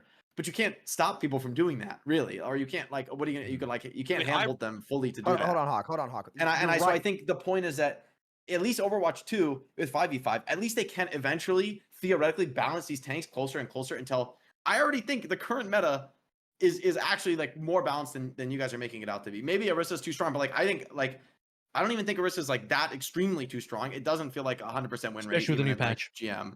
Yeah, also new patch comes in. But my point is this, is that we have had multiple metas in Overwatch 2 that are actually having multiple styles, even for pros. That is like unheard of in Overwatch, right? Since the game has come out, every single patch has devolved to like a one-trick mirror match meta in the end, for pros at least, right? I know I'm not I talking don't about think it's true. That's not casual true. players. Hold on, Hawk. Jake, you're right. I think you're right on that, where it could get to that point. But here's my point. So that's my point. Is 5v5 has a With brighter one tank, future. Jake, with let one him tank, in, let him in. it's actually harder to balance, because now instead of trying to make one tank in like that's kind of fits that off tank role, right? Compete with three other heroes, and like you're only looking to get three other heroes within range of each other. Now you have to What do you mean three other heroes? Sorry, I'm confused. So like for example, like if Monkey's In the meta, same archetype. In the same archetype. in the same okay. archetype, right? So like whoever's filling off, like for example, like with Winston comps, you had Diva sometimes, you had Zarya sometimes with it, you had Jesus, like Ball sometimes, some atrocious Ball Monkey comp. We don't even talk about that. But instead of having only Diva, those I'm three sorry. characters compete for that spot, now you have to deal with SBA. Are there 11 tanks in the game now? I believe so. That's one hero is competing for 10, making it harder to balance to keep variety and diverse playstyles in the game with the same archetype. So I would say that the game's harder to balance for the developers if they want to keep a variety of healthy tanks at one time. Well, in Overwatch 1, and this is where I think 5v5 really, really lost the most, was in the tank slot and in the tank category, especially for your average tank players who, frankly, if Arissa's meta right now and she's an easy hero to pick up and you just spam the abilities and you want to play, I don't know, what's a hero that's, you know, you bat into Arissa, but that's not Roadhog, because Roadhog is such an outlier. Like I don't want Ryan to use or that something. example. Ryan or something, right? Which is a very high pick rate character. Requires a lot of even resources. It's even harder for that character to be competitive, to get picked and feel rewarding, when in order to keep the variety going, they always have to only buff one tank, and there's no option for a second tank to take off that workload. And it's harder to fit these characters into a playable way in the game, in the 5v5 environment. Hawk, what was that analogy that you made to supports? We were talking the other night. What was yeah? Can they I went let to Hawk four- make So a let point? let Hawk get his metaphor, and If then they went to Avril. 4v4, like every support that was not made to be a solo support would now You have made to be this with reworked as Lucio. well. You made this analogy with Like say Lucio. say you're playing Lucio. Lucio is now the single support you have on your team. You have to buff him up so hard, but then he's the He's best got to like support in the have game. both auras at once or Yeah, something. that now he's the Yeah. best support in the game. This is exactly what they did to tank. Like the one tank. I mean, people enjoy having support synergies right now. People enjoy working with your other support. But when you take that away, what happens to support? One support is significantly better than the others in that archetype. One support will just be the focus and the blame of like not getting healed.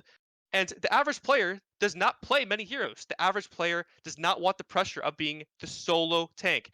The average player, when they see a Reaper and they're playing Winston, feels like they're counterpicks. They can't win because they don't have the players that they just don't comprehend that. Like they get counterpicked so easily. So at that point, you're just It's more of a looking coin to flip see in the matchmaker, I think, too. and then there you go. The matchmaker's back.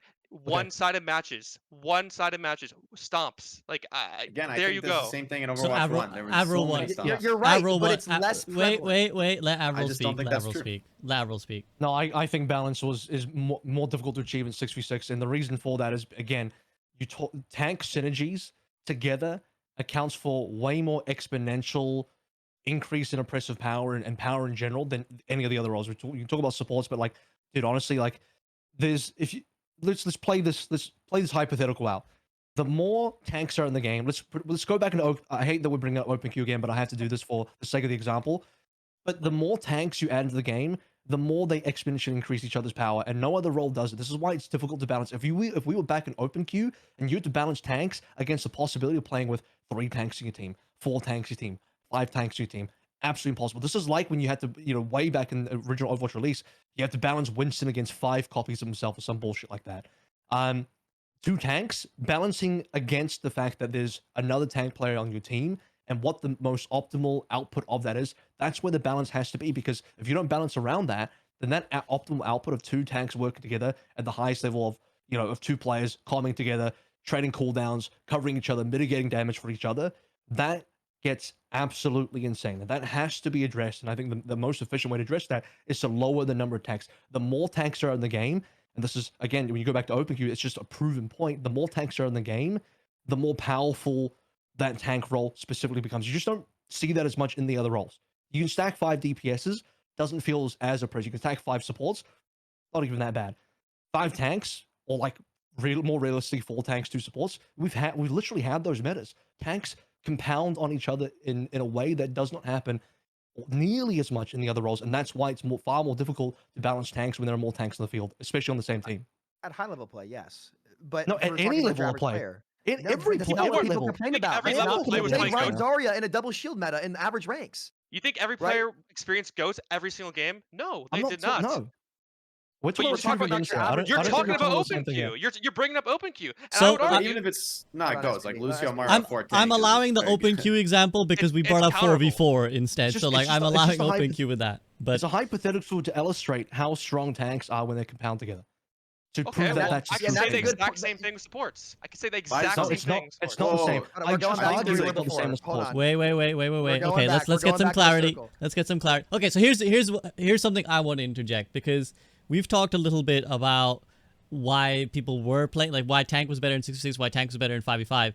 The truth of the matter is people have not been really interested in playing tank for a long time. Like the only one exception would be the start launch of Overwatch 2 when tank was like the popular dominant role. But for the last so much reworks and new content. yeah, there was so much stuff going on, and arguably they were comparatively stronger after supports now got buffed and stuff. For the last 2 or 3 years of Overwatch 1, nobody wanted to play tank. I think one thing when you guys were discussing this, I thought about bringing it up. I didn't want to interrupt you guys in your flow. There were priority passes back then because they just desperately needed to encourage people to play tank.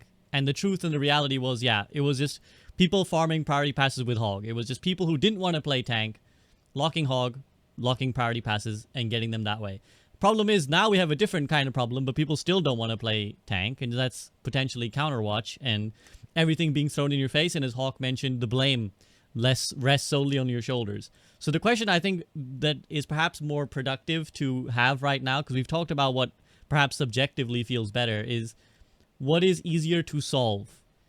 would it have been easier to solve the idea that like nobody wanted to play 2 tanks back when they were because of this synergy problem? Because the minute someone locks Hog, it's basically game over against the synergy. Or is it easier to solve Counterwatch?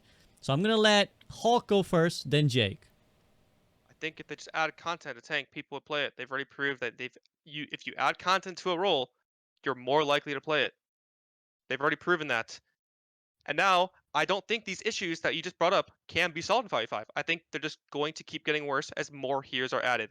I think they're going to keep getting worse. I think people are going to keep playing tank less and less, barring a new hero being released in the tank role that might be engaging. But I think that tank was not engaging after Role Q came out. I think immediately Orisa was shoved in your face, and immediately Sigma was shoved in your face, and became less engaging. Let's not talk about all the CCs that are in the game. Like, no tank enjoyed playing against.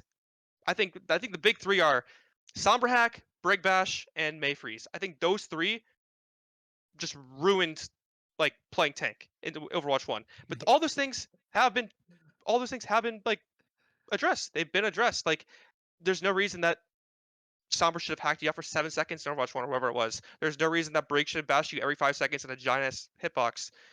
I think Cassidy Flash was actually pretty fair. I don't think it was incredibly broken. I don't think many people complained about that. And it seemed like it was a cooldown you could force out and play around. When you had all these things that could be stacked on a tank, that's when it became a problem. Okay, Jake, your POV. So, yeah, so my POV is that the idea of people wanting to play tank or not wanting to play tank, I think even if you look at something like Reddit or people who are like hard follow the fan communities for Overwatch, you're still getting a really, really skewed sample of people because it's people who care enough to post on Reddit, like, or the BNet forums or whatever, right? So I think even people thinking about like, well, what are the conversations about the game? And a lot of people say, oh, like I want to do 6v6, like I missed that. I think 2 points here. First point is I think the reason that they changed a lot of the tanks in 5v5 to this like new style of like self-sufficient brawling heroes who like kind of are like big strong DPS more so than they are like pure tanks who like work off each other like they did in 6v6. Like that stylistic change was not actually to make existing Overwatch 1 tank players happy. It was to make more people interested in playing the role, period. Because I think obviously if you're like an Overwatch 1 tank player, you love playing 6v6 tank, then like obviously why would you want to change? Like that was your real, you love that. But the point is there was just not enough people for whom that was true by like a really severe margin, causing these like crazy bottlenecks in the queue for tank. Like it was like, that was always the case. I mean, you can say it's Orisa and Sigma, but haven't we been saying this whole time that when you drop new content on a role that like it should make people want to play? That didn't even work on tank. Like they made new stuff and people still didn't want to play it. That shows like how severe people's like not wanting to play tank, how severe that was. And I think that's just a reality. I think that's like a human reality. I think in general, when you have we have a lot of video games and people, you know, sort the world of gaming classes and, you know, RPGs and MMOs into tank, DPS, and support. It's like a much broader than Overwatch. In general, tank is not a popular role. In general, people want to play DPS and support more often. And so like making you need less supports, or sorry, making you need less tanks by going 5v5 is like addressing something. It's like before Overwatch, before we even think about balance and how the game is, it's like people don't want to tank on average. Not as many people want to tank. Sorry, not in general. No one wants to tank. Some people love it. Some people love being, I'll be your shield. No, I'm here in the front. I'm doing that. But that is just not as many people as people who want to heal and do damage and just like click on stuff. Right, as a person who likes to click on stuff, relatable. And I actually like playing tank a lot more now because I can just play heroes that click on stuff, and like that's what I want to do when I play the game. And so 5v5 addresses something more fundamental than balance, and addresses something more fundamental than design space, even though I think those things also support 5v5. I think it addresses this core reality that people want to play the other roles more, and we had to make a change so that the design reflects the reality of the player base. If the player base is showing the devs, hey, we have about half as many people who want to play tank as support and damage, the devs are like, all right, let's need half as many tanks. Like, why are we forcing this? We're asking every match to have the players that don't exist, right? They're not enough of like the game doesn't reflect the reality of the player base. So we should change the game rather than thinking, oh, we're gonna fix this, we're gonna like make more people change their mind and feel differently. It's like, no, that's not how the world works. You have to just change the product you're making so it suits what people are displaying their revealed preferences. Is what it comes down to. Revealed preferences. You don't want to play tank. All right, we're not going to need as many tanks in Overwatch. For me, that's like the ultimate reason they had to make this change for the health of the game in the future. All right, good point. Samito wants to rebuttal. I just wanted to add on, or kind of answer the question. Which one? I find this question a hard one to answer because I'm not sure if it's exactly the same debate topic as it's kind of like the same thing with discussing open queue tanks, right? Where it's like, we're kind of debating which one functions better gameplay wise, and this one's a little bit out of the box. But I'll do the best. I'm more talking like the reality of the game. I'm not. I mean, like, yeah. because obviously No, that was an 6v6, answer to you. Yeah, sorry, if that you was just already like a got the general question. game together, yeah, like there's like this, like, yeah, and like a pro match, you could like, there's all these like, there are compelling arguments for 6v6 in my opinion, but I think this argument is sort of the more foundational argument that supersedes discussions of balance, where people don't want to play that game, so we gave them a game they wanted to play. Sure. Or the one that they showed they wanted to play, which, i.e., not that many people want to play tank. Okay, we need less tanks to make a game. Yeah, and I think you're right in the sense that there definitely were less people queuing tank. I think I forget, I saw the number. I was checking old overbuff stats. I think maybe like 30% of the people were wanted to queue tank, or so. I'll have to check that out. So don't quote me on that. A couple things. One, I disagree. I think at least when tank content was coming out, I think more people were playing tank. Like when Sig came out and like that right after the October 2020 patch, because Sig came out September, August 2019. Okay, August was well. You guys October. You guys were playing it. Was it in October? He came out in October. I think Sig came out in September. I'm pretty sure because Rollqueue Beta with Sigma came out. Okay. Yeah. So like right after Sig came out, like tank, like the queue times were not abysmal across the roles. Like right around that time when new content was coming out around the tanks, like the queue times in 6v6 weren't abysmal. I think where it got abysmal was when the game was left and there weren't people that, like the popular roles and the popular tanks to play weren't able to really be picked at a high level play. At least I can't talk for your average player. And the game was abandoned. Like it was hard to accurately judge what was going on because your casual player kind of lost interest in the game altogether because they were waiting for Overwatch 2. But I'll tip the hat a little bit there where you're right. That proves Jake's point. Well, let me finish. Right. So let's say we go to 5v5. You still lose more tank players by removing their ability to play their hero the way they did in Overwatch 1 from playing the role. People like my roommate who played the game casually. People who like to play the off-tank role. You lose almost all of them. I'm not going to say that's not fair to say. You're right. That's not fair to say. But you're going to lose if some that of were them. true, wouldn't the queue times be longer?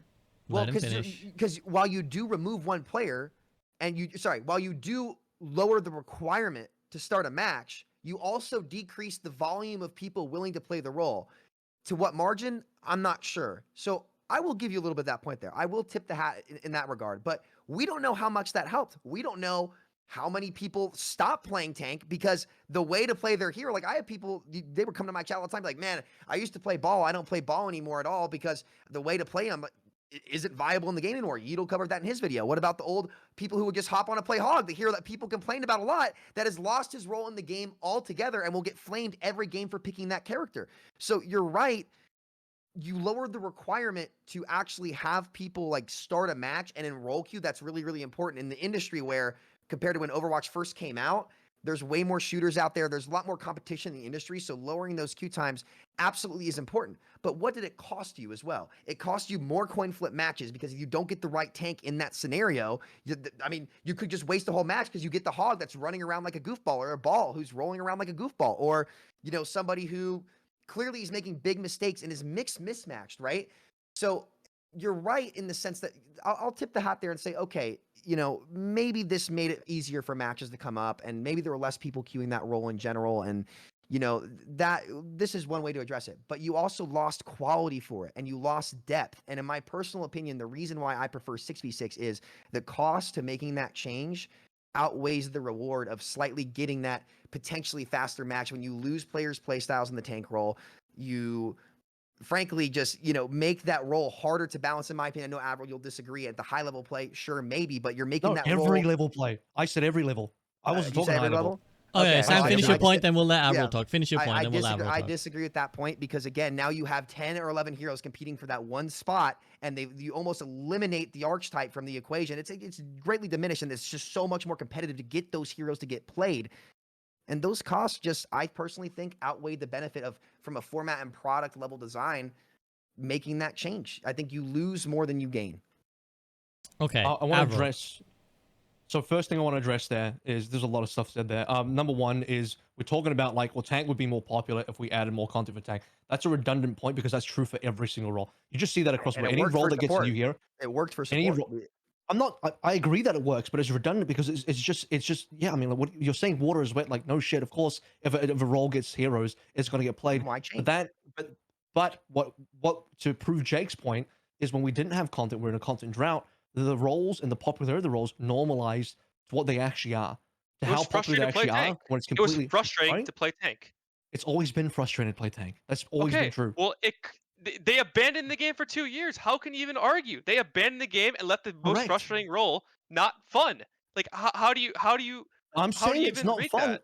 Let him I'm make his point, debating Hawk. it's not. Hang on, I'm debating it's not fun because of the way tanks interact with each other, because of the requirements. We talk. Sam brings up multiple times how like you guys talk about the depth and like, oh, you have tank synergies and like helping each other and covering each other's weakness. I'm not. That's not just a feature of tanks. It's a requirement for tanks to actually be fun. And for the majority of gamers, for the majority of people, this is why I'm saying it's when I'm talking about balance. I'm not talking about pro level. People don't understand. People think I'm talking about pro for some reason. I'm talking about the whole game. The whole game for the balance of tanks doesn't work because the requirement is that you must synergize with tanks. It's not just a feature; you must play that way as I tanks disagree. for it to actually work.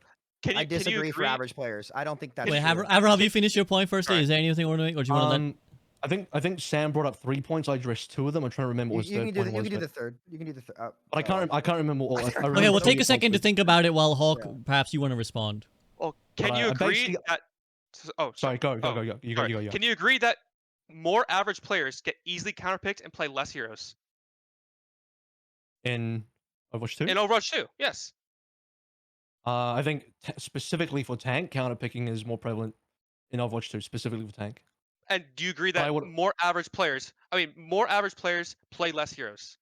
But I would argue that a lot of this discussion about tank and Overwatch 2 is due to the fact that there are plenty of numbers of leftover tanks that are just ported over from 6v6 to 5v5 without enough changes to really make them into 5v5 tanks.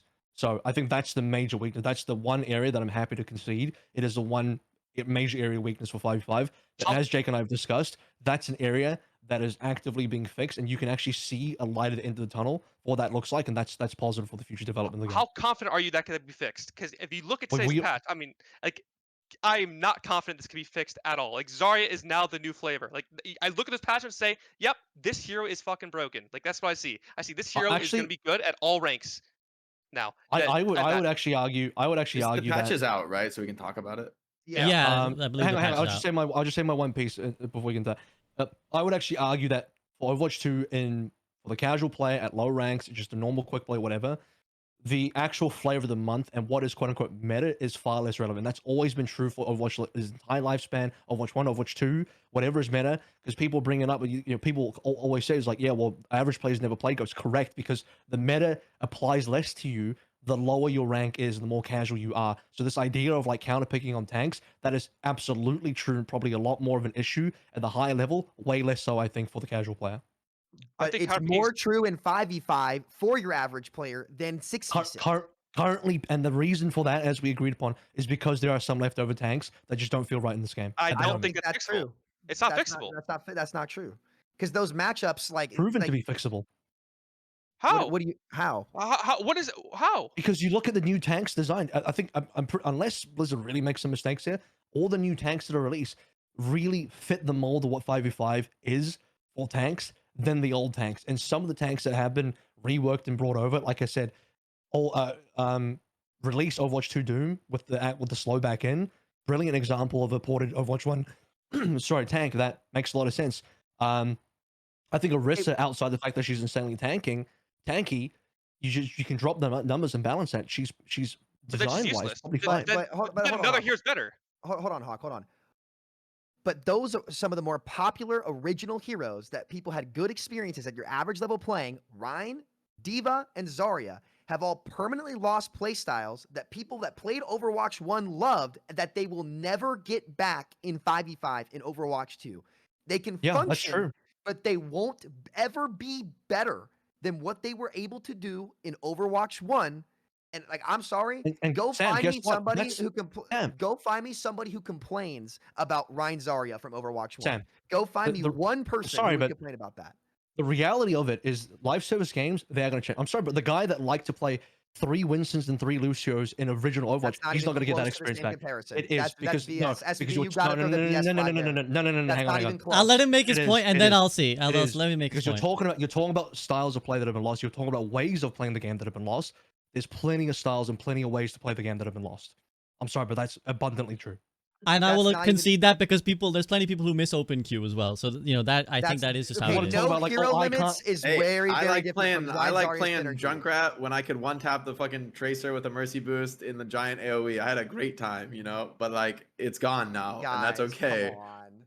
I No, mean, Sam, I think come on, Sam, I think you're being intellectually dishonest if you're not engaging here. Like what I'm saying is I absolutely think the true. realm as to what hero power levels and actual play styles are two completely different things. Completely different. I really disagree with this idea of like which so from the Zarya's perspective and Ryan Zarya, what is like if I like playing Zarya and bubbling my Ryan when he runs in what way is that really lost if I play Zarya and I bubble my Genji or my Reaper or whatever hero like wants to like jump Because in that and get You might not bubbled? have those. You might not have those. Right, but you might not have a Rhine when in Overwatch 1 and you Okay, well, want you to can play bubble Zarya. somebody. You can bubble Well, someone. what if we have an Orisa? It's much Like easier or a to bubble Sigma tank or going forward.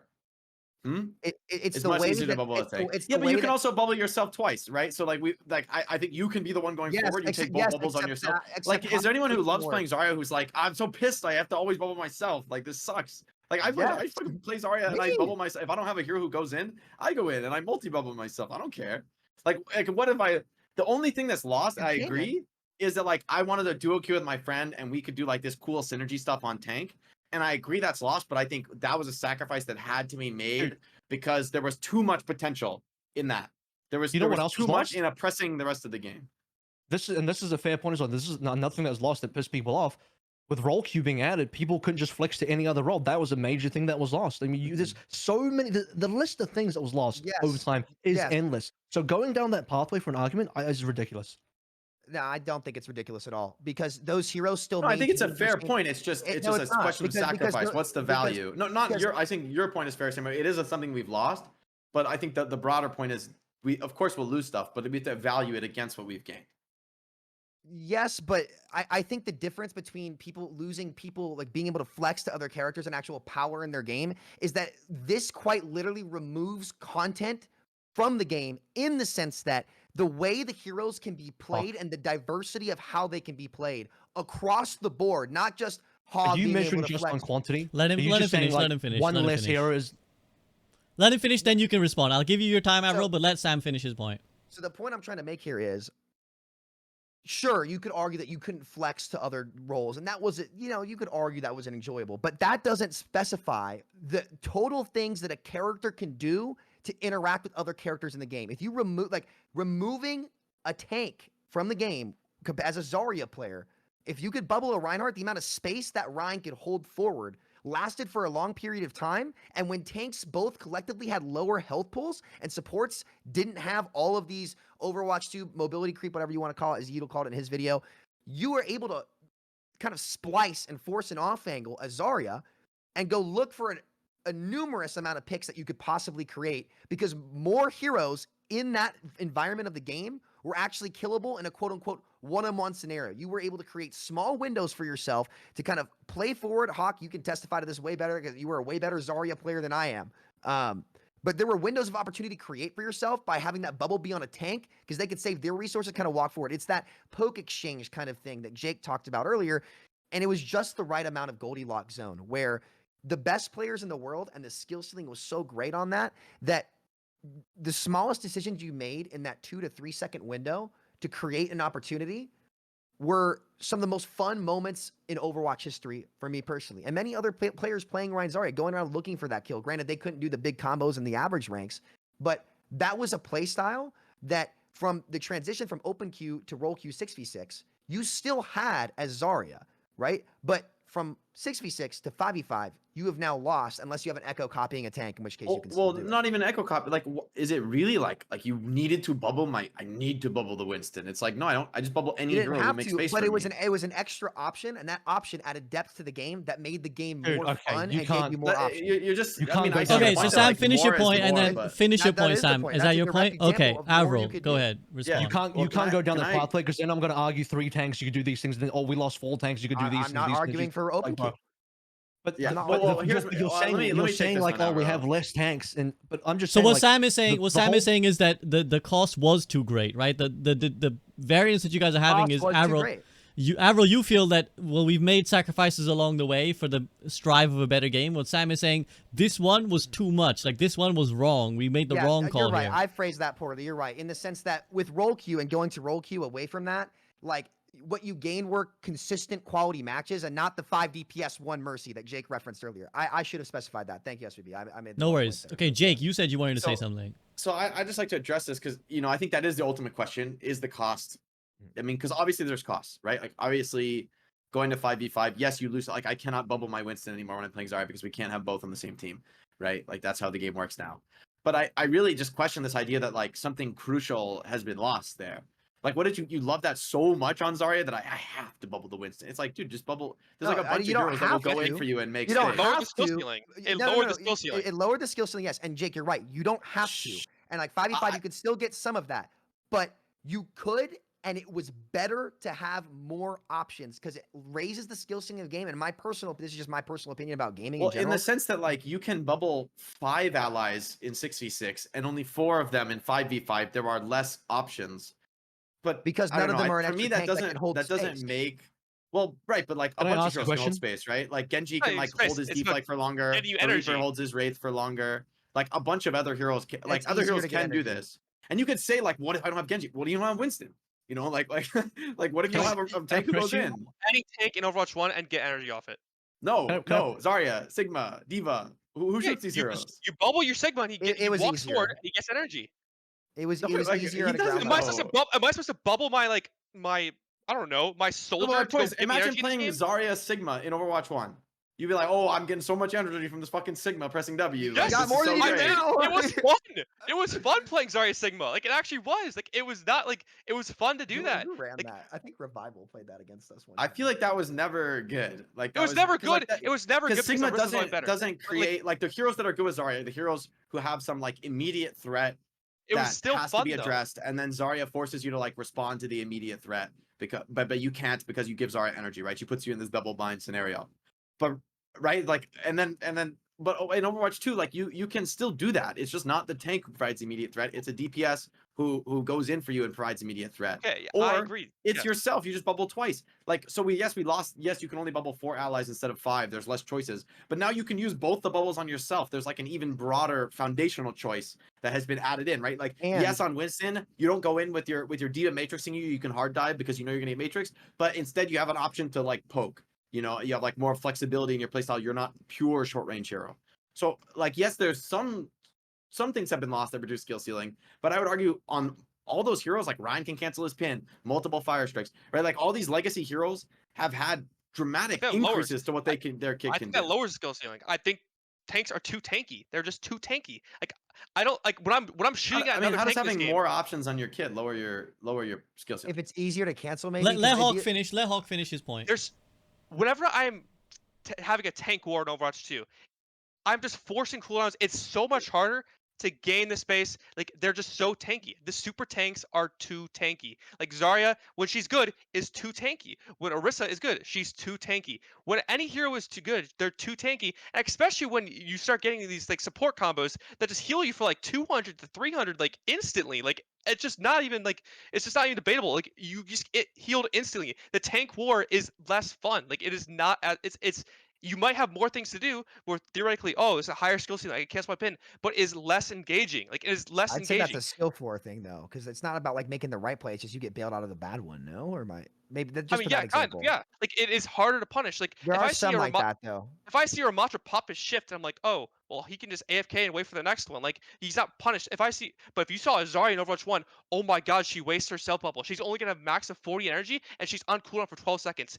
Now is our time to go. It is our window. It is counterable. Like let's push. Let's do something. She's killable. She's 400 HP. She doesn't have a super tank. Oh, if you shoot the other tank as well, their healing is split, but now everything is just focused on the one tank being so powerful. It lowers skill ceiling. It lowers that it just lowers the playstyles. Like you say, oh yeah, we lost these playstyles, we went to other things. But I think I'm it telling lowers, you, it increases the skill floor, but I don't agree it lowers the skill set. Like, yes, you're harder to punish mistakes, but in my opinion, Hawk, frankly, that's only a problem for the very, very small percentage of the player base who experiences being a player expected to carry the match on tank. And for that group of players, i.e., like the top, most a few people hundred blame the tank. players.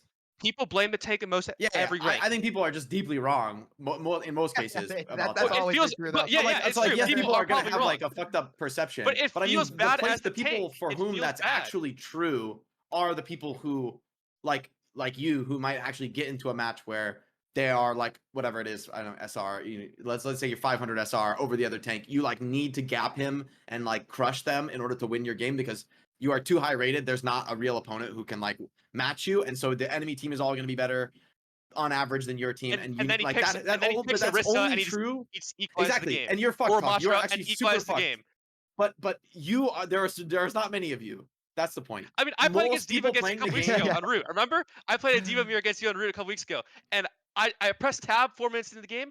My entire team is negative. My entire team is negative. I couldn't See, do this is the anything. problem, Hawk, is you're screwed when you're against me because I'm gonna play some brain dead shit and just mark you the whole game and force you to trade me, and you can't really gap me that hard, and so you can't do enough to win because my teammates are gapping That your lowers teammates. it though. That lowers it. But Like, that's that for is me, only but for that is a everyone. situation that so few players will ever experience. Where that is like 1.001% of the player base. Where I don't think it's true though. People get but like easily I'm telling you, like counterpicked. when you get to this is because we're on the right tail of the bell curve. There's like unique problems in matchmaking. Like I think Mercy is like a huge problem for people on the very end of the bell curve because if I'm on DPS and it's like a GM4 lobby and I'm like the highest rated player by, just to use an SR number, like 1,000 SR, if I have a Mercy pocket, the game is over for the enemy. Like I will just God carry the game because the enemy team doesn't have good enough players, and my low-rated Mercy. Well, exactly, that's my point. The matchmaker cannot account for you needing to be. You are like so much better than the other tank, but you can't gap them hard enough because they're just like pressing their buttons, and you can't gap them hard enough. That is not a problem that the devs can solve. That is like too. It was like solved so in 6v6. It was solved though in 6v6. Like, I don't think that's true. I think that's always been a problem in the game. I wouldn't say it's solved. But okay, it's not solved. But I think what you're trying, it's mitigated, is what he's saying. It's less prevalent in 6v6. I agree. There are unique problems that come for the last, like literally the top small handful of players. Yes, there's like deep flaws in matchmaking, but I don't think it's possible to solve for a matchmaker that makes great matches for people on your level, Hawk, that don't take 2 hours to queue for. That is like too hard.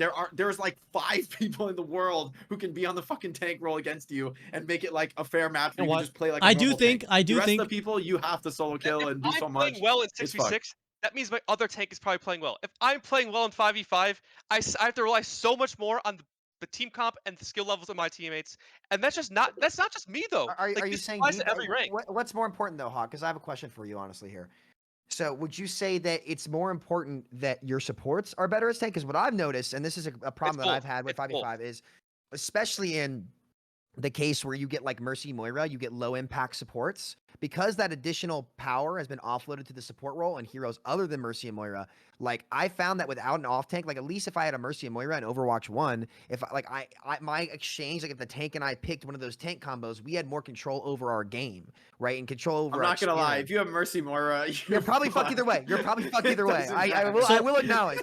But like in 5v5, like it's hard, like it's even more of a GG when that happens, right? And I guess that's more of the argument of the coin flip, kind of like that for me. That's always been role. Overwatch. You get Yeah, so I many, think- there's always You're been coin right, flip games. but it's not There's better always than been like 5v5. It's auto more lose. common. Yes, it is actually more common. The devs have talked about it. Every blog post, guys, we're working on making side matches better. We might even introduce some new And systems it's in not a Overwatch to make it matchmaking better. issue. It's a the format the issue. problem is Exactly. there's a lot of facets to that, right? Because not only have they changed the format, but they also made changes to the rank system, how the rank matching up works, the MMR decay from previous. So there's a lot of factors that we can't necessarily isolate. I personally as well disagree that there's really any manifest difference in this issue between 5.5 and 6.6, because I agree with Hawk that I think if it isn't just a Hawk problem. I think you can be in Diamond and the matchmaker has made it so that you are the master 5 tank in this Diamond 2 lobby, expected to gap the other tank. The problem is that it's easy to run heroes that are low value but counter your pick, right? That is the frustration of And the that's tank the player at the Overwatch 2 moment. tank. That's the That tank is the design for problem. Overwatch 2. But I would, and I'm gonna go to AVRL anyways. But what I would argue is that if you were in 6v6 and you had 2 tanks, you could equally face a similar problem of like, well, I'm expected to be the best tank here. I pick, I don't know, Reinhardt, and my guy runs Hog. They're 2 mediocre tanks running Sigma, Risa, or whatever it is. You still, I think, that's are an in the outlier. same. I still think. Sigma is always an Geneva. outlier. Or what's No, whatever. Any good combo, any good combo. No, but I think any take up in the game. Well, you unless could do it's that over now. six. I think you could do that now either way too. Like you could gap. It's just really hard, and I think it's the same idea there. Like you could gap, and I think it's negligible. The difference is negligible. I don't think it sways. That's why I'm moving past that point, because I want to go to AVRL. AVRL said a while back he has a question actually. I forgot. It's like 10 We've minutes. gone ago, I've around actually the forgotten now. merry-go-round. We're Yeah, over but he's the- like, over the bridge, I under the wanted river. to challenge Sam like 10 minutes ago, but I've just forgotten what that discussion was. What was I talking about? I don't even. It's too fucking long ago, dude. too long. We've moved on. We gotta We've stay moved with on. the Okay. present. We've moved on so far that it's irrelevant now. So well, fuck is it. there anything you wanted to add, AVRL, to what was being discussed? I was going to talk about this current discussion. Is like a lot of we keep bringing up stuff like tanks are really tanky, supports the healing way too much, and the tanks don't die, and you can't gap the other tank. A lot of this is to me the ultimate proof that the game is indeed balanced for casuals. Because if it were up to me, tanks wouldn't be that tanky. We'd have far less in. But you know what? The game at the casual level would probably suffer because people will get fucking punished.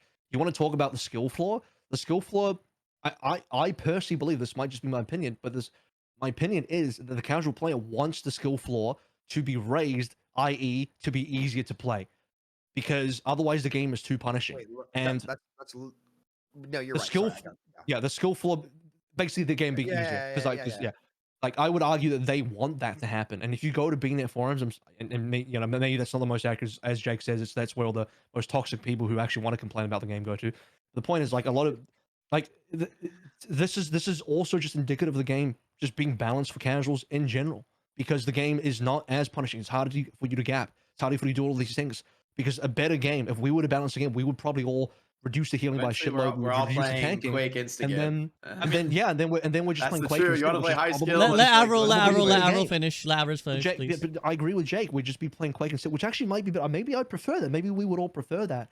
But for the casual player, the game would probably suck for them. So, like, a lot of these issues, I think, is the dichotomy of like, how do you balance a game that it's fun for high level players like you guys versus like casual players that would just get rolled if the game was harder like that.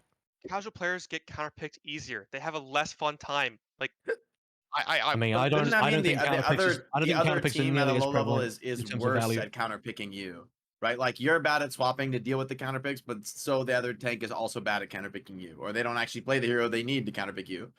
that's out of your control, though. like- That's just like another thing that's out of your control that you used to be able to work with someone else with. Again, but I don't think that that's actually the case that you could like always solve it. Like I think Overwatch 1 was full of games where like, oh nice, the enemy's playing like whatever, a full dive comp that like all dives together, and we're just playing like some random ass shit. We have a Reinhardt, we have no one who's gonna play Lucio. You know, it's like we lose. Like, Do you think like, Ball there were Hog could not beat always- Twisted Diva like in 90%, like in most no, games? even Ball Hog is fine, but like imagine Ball Hog, and then you've got like I don't know Lucio Moira with Ball Hog. You're fucked against like remotely competent heroes like Ana Zen. You're playing Ball Hog and Ana Zen with Lucio. I wouldn't Moira. say. Like, what are you gonna do? I would say you probably can win against Ana Zen. I would say you probably cannot win If against it's that you Brig. playing, What? if it's you playing, you'll probably win. Like, Yeah, maybe Brig is a better example. Like let's say on a Brig and you're playing. Okay, You're playing. that's Ball Hog another. and Like, Ball, I and feel you don't like have Double support. Shield and There's Bap and Brig always number going to one be comps are that auto extremes. lose. that shouldn't have ever been as powerful as they were. may bring in anything. I mean, even on a Zen, in my opinion, is like, or like even like on DPS, right? Like, you know, it's just like the anti-synergy is the problem, right? Like any one hero, or even like maybe two heroes. I think tank is like the most severe, where there were some like, even Ballhog is not the worst comp. People like memed on it the most, but there are worse comps. Like I think stuff like Orisa not in Winston is the multi-tank worst meta. possible But comp I like can think Orisa of. Winston, yeah. Like there's always, and there's like on support, it's like Zen Moro is always like my go-to. Like you cannot play this Oh, heroes. so God. Lucius Zen so after there, every support got healing. Like it just yeah. it just So felt awful. yeah. So in the end, like there are always going to be duos and combinations that just don't fit, you know, and like sometimes like if you even like the weird off meta heroes, like yeah, ball hog, and then you've got like maybe you've got like snipers and like a sniper and a torb and like a zen and a bap, that comes actually kind of good. Like that's kind of hard to play against. There's a lot of shit that just randomly kills you, and it's kind of hard to get to them, and they're kind of running around and always threatening you and booping you and sniping you. Like there are comps that fit that when you play that all together that make that work. But the point is not that like the two comps that you fit them all pieces together, like which one's better, which one's worse. It's like one comp where the pieces fit and another comp where they don't is always going to be a huge problem in Overwatch. That's just like the nature of the game. The heroes are too unique and they're too different from one another. And when you make a comp that fits, you make a comp that like, I don't even care meta heroes or not, right? In my opinion, like for almost everyone in the game, the meta, if you just play like a rush comp that like has heroes who close gaps and kill you at close range versus like any shitty comp in the game, you're just gonna win. It doesn't matter what the map type is. It's like as if your comp has some sort of theme or concept behind it, like we all poke, we all dive, we all rush. Like if you're one of those three themes, you're so far ahead of like the random ass shit that people might come up with, just like everyone locking whatever hero they decided to, but coming into the game without thinking about their teammates. You've always in the history of Overwatch, and you always will be fucked if you have like a comp that makes sense versus one that does not. And so my point is that really like in the end, the way to minimize this issue, to rectify it, first it was role queue. I think 5-on-5 is also part of this, where you can make the synergies less dominant, because those synergies that destroy things that don't have synergy, by removing the most extreme ones, at least the random bullshit stuff people play is like less, it's less extremely bad, I think, than it used to be.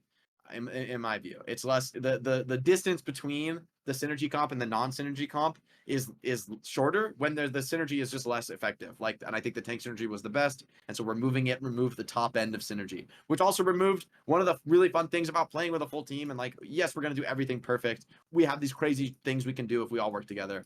We lost that, but in exchange, at least like the random RNG matchmaking stuff is like more. You can have like more impact. You're not just like hard destroyed by heroes that work together and cancel out every individual play you can make. So the game became more individualistic, which some people don't like. Supports But just I don't think teleport and make everything immortal now anyway, and they just remove plays regardless. I would I say think like, yeah. Sorry. you can go ahead, Hawk. You're good. I said I think yeah, it might be more individualistic, or each player on the team might have more individual value. But I still think one player in 5v5 has more impact to throw your game and make you have a negative experience than 6v6. Okay, but that's just like a mathematical fact, right? yeah, Exactly. But like I don't think that's a goes problem though. Like anywhere. I feel like my Because time you could is just have wasted way had more often like than the not. proportion of players who will do that arguably hasn't changed. So like, yes, one of them is a bigger deal on 5-on-5, but like statistically, that's not significant. I don't right? think that argument Because goes you could anywhere just for as either easily side. have two on the 66 or Sam, you whatever, were kind of like- make a point. Well, yeah, I think that the argument like whether or not you're carrying or whether or not somebody's throwing, I kind of want to shelf that altogether, because you could argue the same thing statistically on both 5v5 and 6v6, and I feel like we wouldn't get anywhere with that.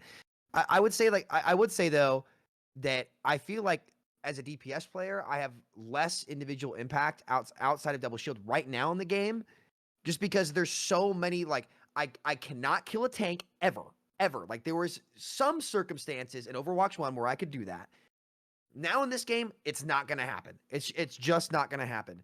And the supports had to be made better, even better duelers in this game than they were in 6v6. And now they have Kiri can TP across the map and make somebody invulnerable and undo everything I did. Like I feel like in order to beat a support in this game, I have to kill them 3 times over. While in Overwatch 2 or Overwatch 1, towards the end, it felt like I was killing them 2 times over, which was still frustrating. But at least as a damage player, like I don't feel like I have that. I agree, and here's where I think Jake and Hour, you guys are right. Like it does feel a little bit better to be shooting an immortal Orisa as a character than her barriers. And I'll agree with, I like getting hit markers, right? You know, everybody's done that since way back in the day. And yeah, and I'll agree with you guys on that for sure. Like I think that's something that 5v5. Well, I kind of shelved double shield earlier. I don't think that was true outside of double shield, but from double shield to 5v5, I agree with you guys there. But in terms of like what I'm actually contributing, it doesn't feel like, and this might be what Avril said too, where this is just where supports are at right now, and it can be tuned back with the pendulum. But I think 5v5 is what caused that pendulum to swing as far as it did. Maybe it'll come back down a little bit, but I haven't, like with the way that I think we agree. get changed. I mean, they were really I weak don't think when so. 5v5 launched, right? So it's obviously achievable to have a world where sports aren't broken. Okay, Yeah, but we if don't people queue aren't them. queuing the role because of it, then Okay, can we agree that if supports don't go down power levels and the tanks that don't work well in Overwatch 2 don't agree worked, then 5v5 is worse. I mean, I if don't- the I game mean- is abandoned this- today and no more patches, then I would agree. If the game Yeah, was abandoned I'm today, talking straight to Avril. I mean, But- Overwatch 1 was abandoned. Like, it was abandoned. So like, oh, I was this exact like he agreed that tanks need to be reworked that are existing in the game, and he agrees that supports are too high. And hang those on, things Hawk. don't happen. I think both of those are achievable, which is But why I if think we've the had a direction of the game world is fine. where supports are too weak and we've had a world where supports are too strong, wouldn't it be logical to think that there is also That's a what I'm theoretical saying. world where they're actually in the middle? We'll Like, see is within it the really next the year. case that We'll we see could within the next year. never? Hang on. I just Hawk. think, isn't that like irrational to think they can be both too strong and too weak, but they I could not think ever that- be in between those two values? That point, 'cause it Hawk, impacts the I tank think roll you have the too. wrong conclusion. I think you have the wrong conclusion, Hawk. I think what you should say is one of the big reasons that the justification for 5v5 that Jake brought up that I think like did have some merit to it. I just don't think the cost was worth it. Was the idea that there were less people queuing tank, and therefore removing one of the tanks is a good way to like make sure match quality and queue times can be improved, right? If going to 5v5 then made support so weak that it has to be buffed so much that now other people are queuing much less of the other two roles because support has just become so strong, wouldn't that present the exact same problem that tanks had in 6v6 towards the latter end of it, in that now there's like it's created the same maybe it's just the same pendulum. I'm trying to think about SPB. You might have to help me out here. You know how you do it. Help me get my ideas out there because I always miss. Well, I guess the say them idea, the poorly. argument that you're making, Sam, essentially, I think, is that if Well, yeah, if we're it's more of a saying that supports question. are too strong, and that's the outlier role that needs to be fixed, what's to say that tank, the outlier role in Overwatch 1, couldn't be swung back to be at the accurate power level? And I can I already can argue anticipate. that. I can already Oh, I anticipate understand Jake and Avril will say, "Well, we tried it and it didn't work." No, I You don't. Well, I actually, I would actually concede that maybe we didn't try enough, but I also think it's far more difficult to be able to get that tank balance right in Overwatch 1 because, again, I'm going to just say the same shit again, because the tank synergies available meant that the gap between optimized tanks and non-optimized tanks is way greater than the gap between that and the DPS role or the support role. How that operates in tanks is absolutely ridiculous, and that's what makes it really difficult to balance. Because if you can't make if the average player is not having fun on tank, you can't just improve tanks. You can't make tanks stronger. The reason why is because good players are going to optimize the shit out of two tanks working together, and our tank is unbelievably oppressive, like stupidly strong. But if you adjust it based on that, if you balance tanks based on what the top level players can do, where they can just highly synergize together, now the tanking experience is way worse for the average player, because now, unless you're like hardcore optimizing, the game just blows. So no matter which way you do it, you're not going to find the answer. It's going to be bad for somebody by a lot. Okay, I think there's definitely a point to be made in the as far as the comps go that like refutes this idea that supports are just as bad as tanks, which is if you actually look at like support comps right now, even if you just think about different support comps right now, yes, there's some really bad ones, right? It's like, Zen Moira or Mercy Moira. There's some like heroes that just like you can't imagine how they fit together.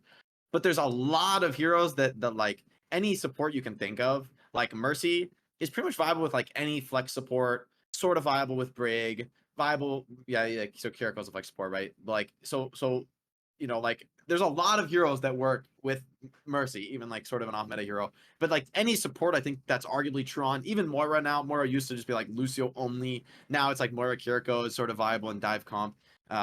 So as they've added more supports, but and not even added more supports, right? Like always in Overwatch in general, yes, the supports need to heal each other. That's like the core synergy they need to accomplish. That I'm not just Moira and my Zen's on the other side of the map. We just like, I cannot help him and he's going to die alone. Like that's how it's going to happen, you know? And so, yes, there's like a huge problem there, but almost every support can heal each other. Like you don't, there's exceptions to this, but almost every support can like within reason be there to heal their other support. And that's like a part of their gameplay loop as two supports that like, you don't just get to like pick them off alone. They heal each other to keep the healing alive. That's how the game works for everyone, is like kill the supports and then they run out of healing and then we can, you know, get ahead and win the game. Kill the DPS, they lack damage, they can't pressure our tank, we get ahead and we win the game. Like we find the opening pick, and if they don't kill us back, we're going to snowball the game and slowly get a bigger and bigger lead off that pick. But I think on support, like those synergies aren't nearly as enforced as they were in 66 tanks. Like what are the heroes that actually work well with Winston? I mean, it is like D.Va and Zarya. Like nothing else actually works well with Winston. Right? Hey, What are the don't forget heroes about that Cleve Comp. actually Don't work? forget about Cleve Comp on Nepal Village. Ryan Monkey. Like, forget Ryan about- I'm just messing with you. I'm messing with you. Okay, so Well, Sam, you you know had what I mean? you There so, might be like ultra tech exceptions to this, but if you think about like across the game and you're just thinking in a vacuum, all the maps, right? How many heroes actually work well with Ryan? Ryan's not too bad, right? Ryan's got like D.Va, Zarya, arguably Orisa and Sigma are like kind of okay too. So Ryan's not that bad. You know, Zarya, I mean, you could say Sigma Zarya is viable hawk. I think you're like smoking crack, thinking that's like a It's normal not, comp. it's You not need a an tank who instant like loss. goes Hold in. on. It's not an Let Jake instant finish. loss. Let Like, Jake finish.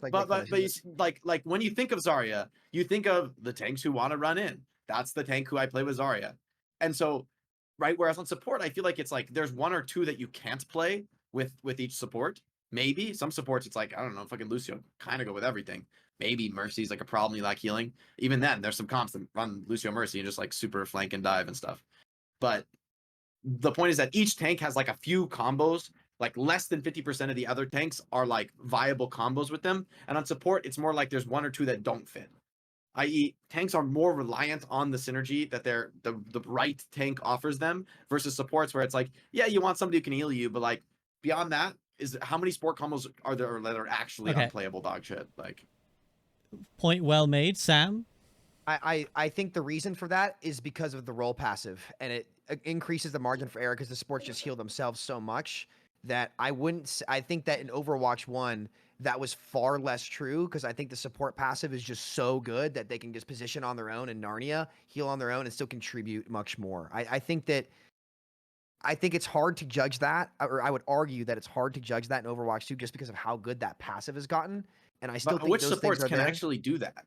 Like What support self-heal? can like that relies or that actually relies on the sport passive that like flanks? I feel like that.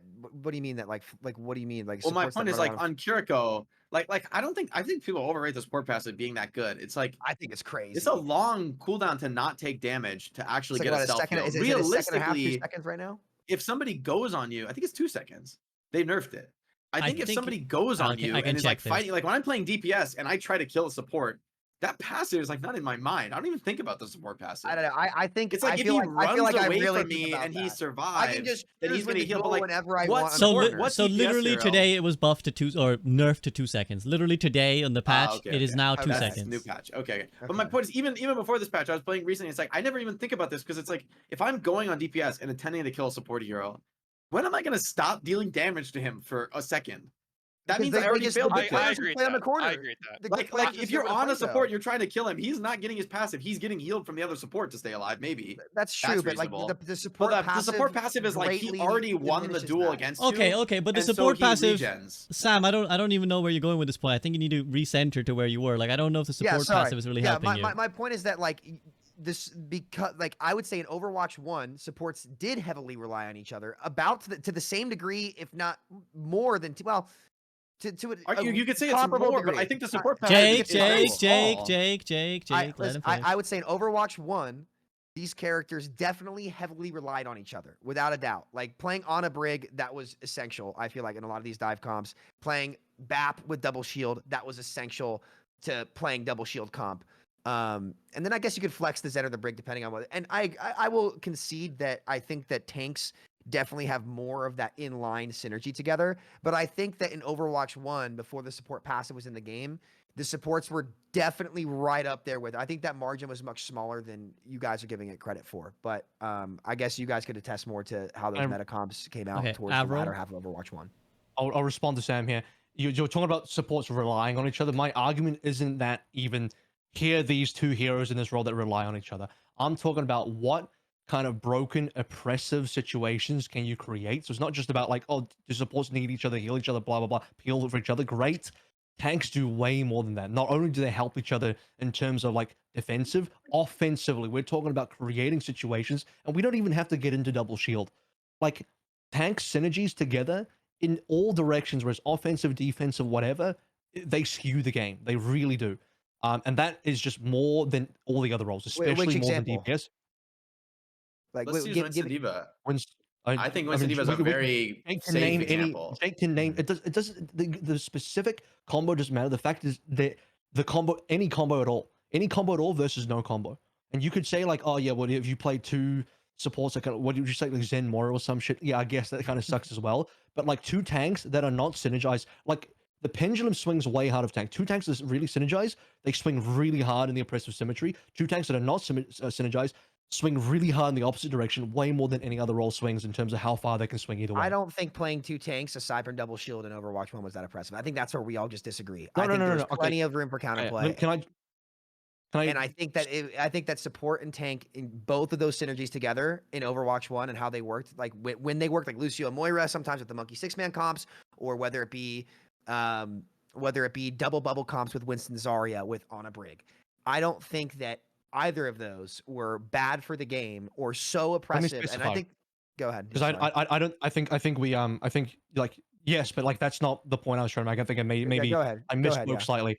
I'm not talking about like, oh, this is why I said like, I'm not specifically talking about stuff like double shield. Like it's oppressive in terms of what people think in terms of meta. What I'm talking about is from a design perspective, like how, let's forget about the specific combos with this double shield. It's how two tanks compound each other's abilities, how they mitigate for each other, how they increase each other's powers both defensively and offensively is greater than what other roles can do, regardless of what the specific, like we don't have to name specific tank duos. I mean, Jake can just list them all off if he wants to, but that's not the point. The point is it's greater than the other roles, right? That's the ultimate point. Because it's greater than the other because it's greater than the other roles, that creates massive problems with balance. And as I said earlier, if tanks are bad and like people don't want to play them and they're not fun and they're weak, if you make them stronger, it's unreal at the higher level where people can really optimize. And the opposite is also true, where if tanks are,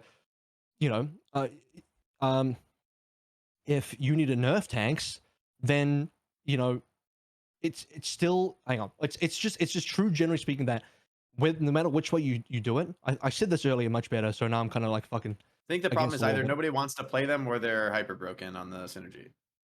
Like if the tanks don't feel strong, even when no one plays them, it's still you're required to optimize no matter what, whether they're strong or not strong. You're required to optimize them. If they're not strong, you're required to optimize them because they're not very strong. If they're very strong, you're required to optimize them even more because now you're giga pounding the other team if you optimize them properly. Well, so, do you not? Okay. Sorry, I agree. Can I respond, Hawk, and then you can go? Yeah. I agree with you guys there. The interconnectivity between certain tank heroes were greater than other characters. I think it was slightly more important than support. That's what made the role special. That's what made the role fun. That's what gave it depth. That's what raised its skill ceiling. And the only time that people really, really hated it and it got to be too much was either in open queue for goats or in double shield for 2-2-2 roll lock. I don't think people hated double bubble. I don't think people hated Winston Diva. I don't think people hated I hated Winston Diva.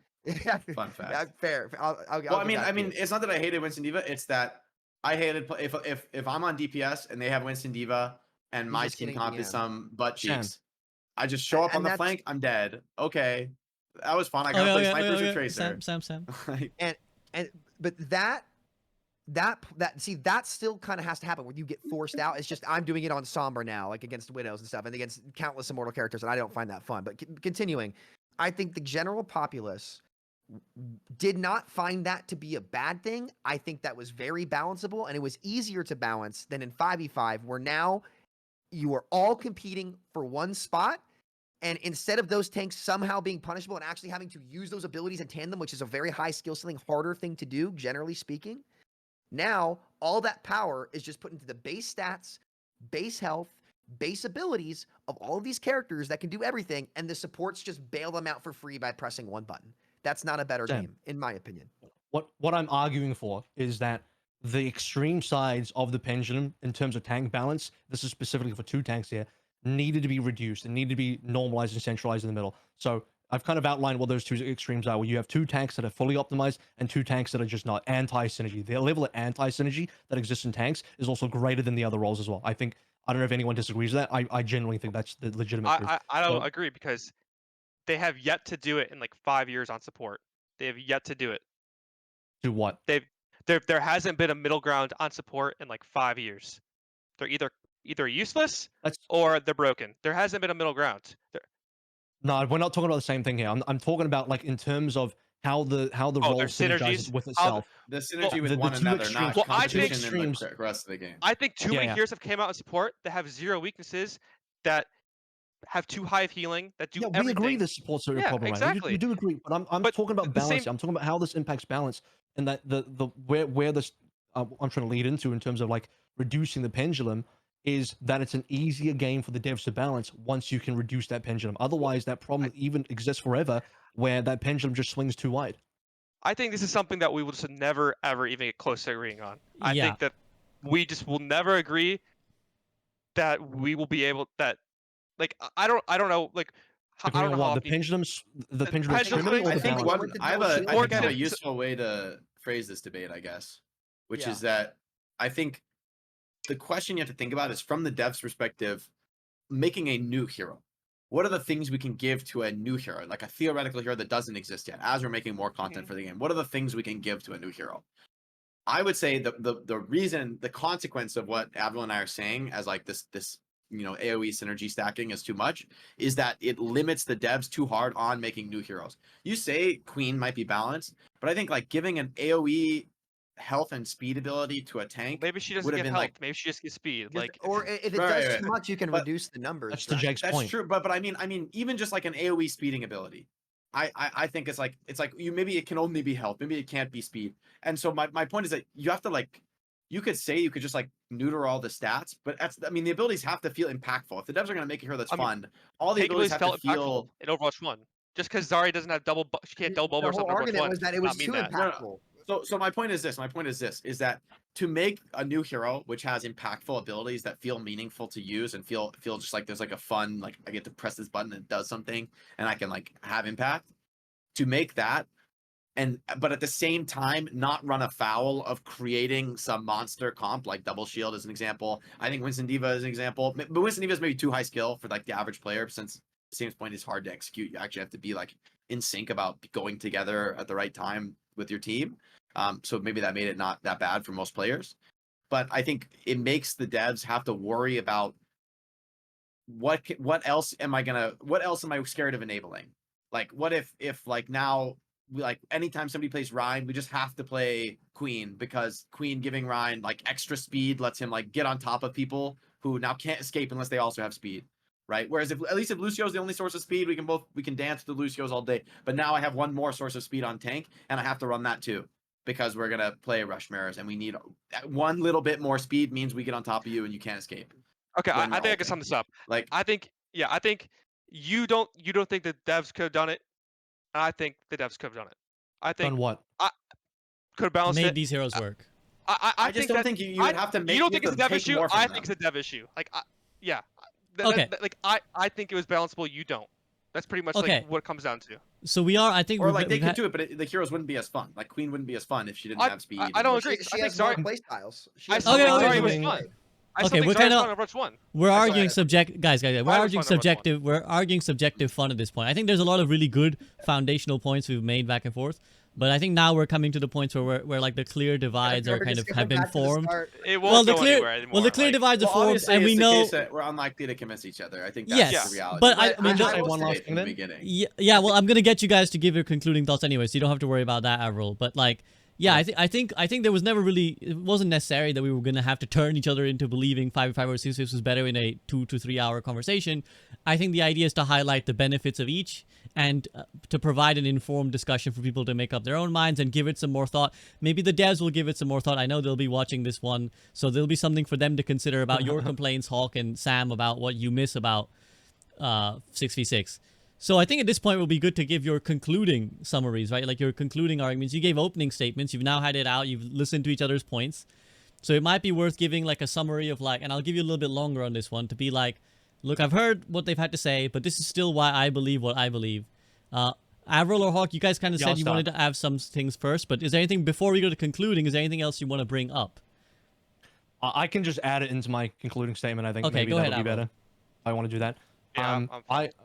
I will just say that like the overview picture for me, I don't want to get into the weeds of too much micro stuff. I'm trying to look as overview top down as possible on a lot of this kind of stuff.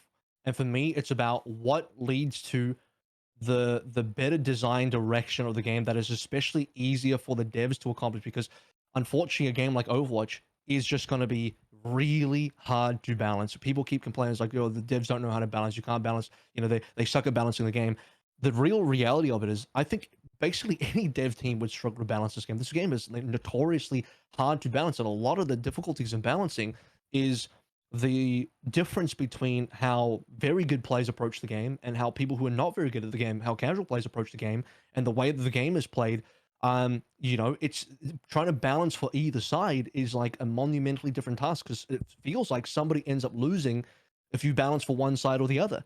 And we discussed plenty of times, is like, dude, if the five of us were the balance team, we would probably balance this to be very, very good for the competitive players who can get the most out of the game, and we would have the most fun. Hawk, you would have a fucking shitload of fun if we were the guys balancing the game. But I think the casual player gold, they would just get punished hardcore, and that they would not have a fun game. And the unfortunate reality is the devs have to think about both sides. So my viewpoint is, when I look at the difference between 5v5 and 6v6, I'm thinking about what makes the game easier for the devs to try and balance and wrap their head around.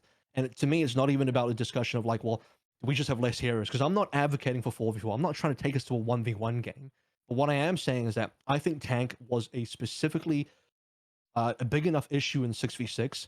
And the reason why I even brought up, because I think, maybe some people in chat didn't understand why I even brought up like 4 tanks, 5 tanks, whatever. The reason I bring that up is to prove a point that tanks compounding their strengths upon each other is magnitudes greater than any other role. And I think using that example was just so clear.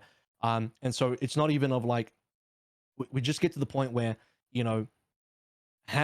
reducing the pendulum, the extremity of like, here is the extreme end of what the two extremely good 2 tank players can do together in terms of synergy, versus what 2 tank players that don't talk to each other, randomly pick anti-synergy. If we can reduce those extremes, we have an easier game to balance. And I personally believe those extremes on the tank side are far greater than the other roles. That's the issue, and that's why I'm advocating for 1 tank and advocating for 5v5. But there's plenty I agree with on 6v6, because I don't even think 6v6 was that awful. Truth be told, when I first heard about the announcement for 5v5, I was like, there's no way. Surely we can't change the game to 5v5. Like 6v6 is fine, right? Like I believe that. But over time, I've come to really believe in 5v5, because I think it's the better direction for the game based on the things I've outlined. But a lot of things do need to improve. We need to look at supports, and we need to look at, being able to update tanks from where they were in 6v6 to better fit into the 5v5 model. If we can do that, then the game will be better. Thank you for that, Avril. Very well put. Hawk, how about you go next? This You want to give closing? us your thoughts? Yes, your Closing closing statements? thoughts. Yes. I think that I'm gonna kind of respond to him, but I do think that you are giving some of the development balance a little bit too much credit with some of the stuff they pulled over the years. Like, I'm gonna be honest, almost every bad decision was made at some point in development of Overwatch, and especially going into Overwatch 2. I think that a lot of things were lost with 5.5, and in my opinion, not much was gained. And obviously, I'm a tank player. I'm not even off tank player anymore. Like, I play like 8 out of the 11 heroes, like the top level. Like, I'm not even an off tank player anymore. So I think a lot was lost, and there is a community that wants 6v6 back, and there is a community that misses Overwatch 1. And honestly, eventually, I do think an Overwatch Classic will come out, or there will be a 6v6 limited time mode.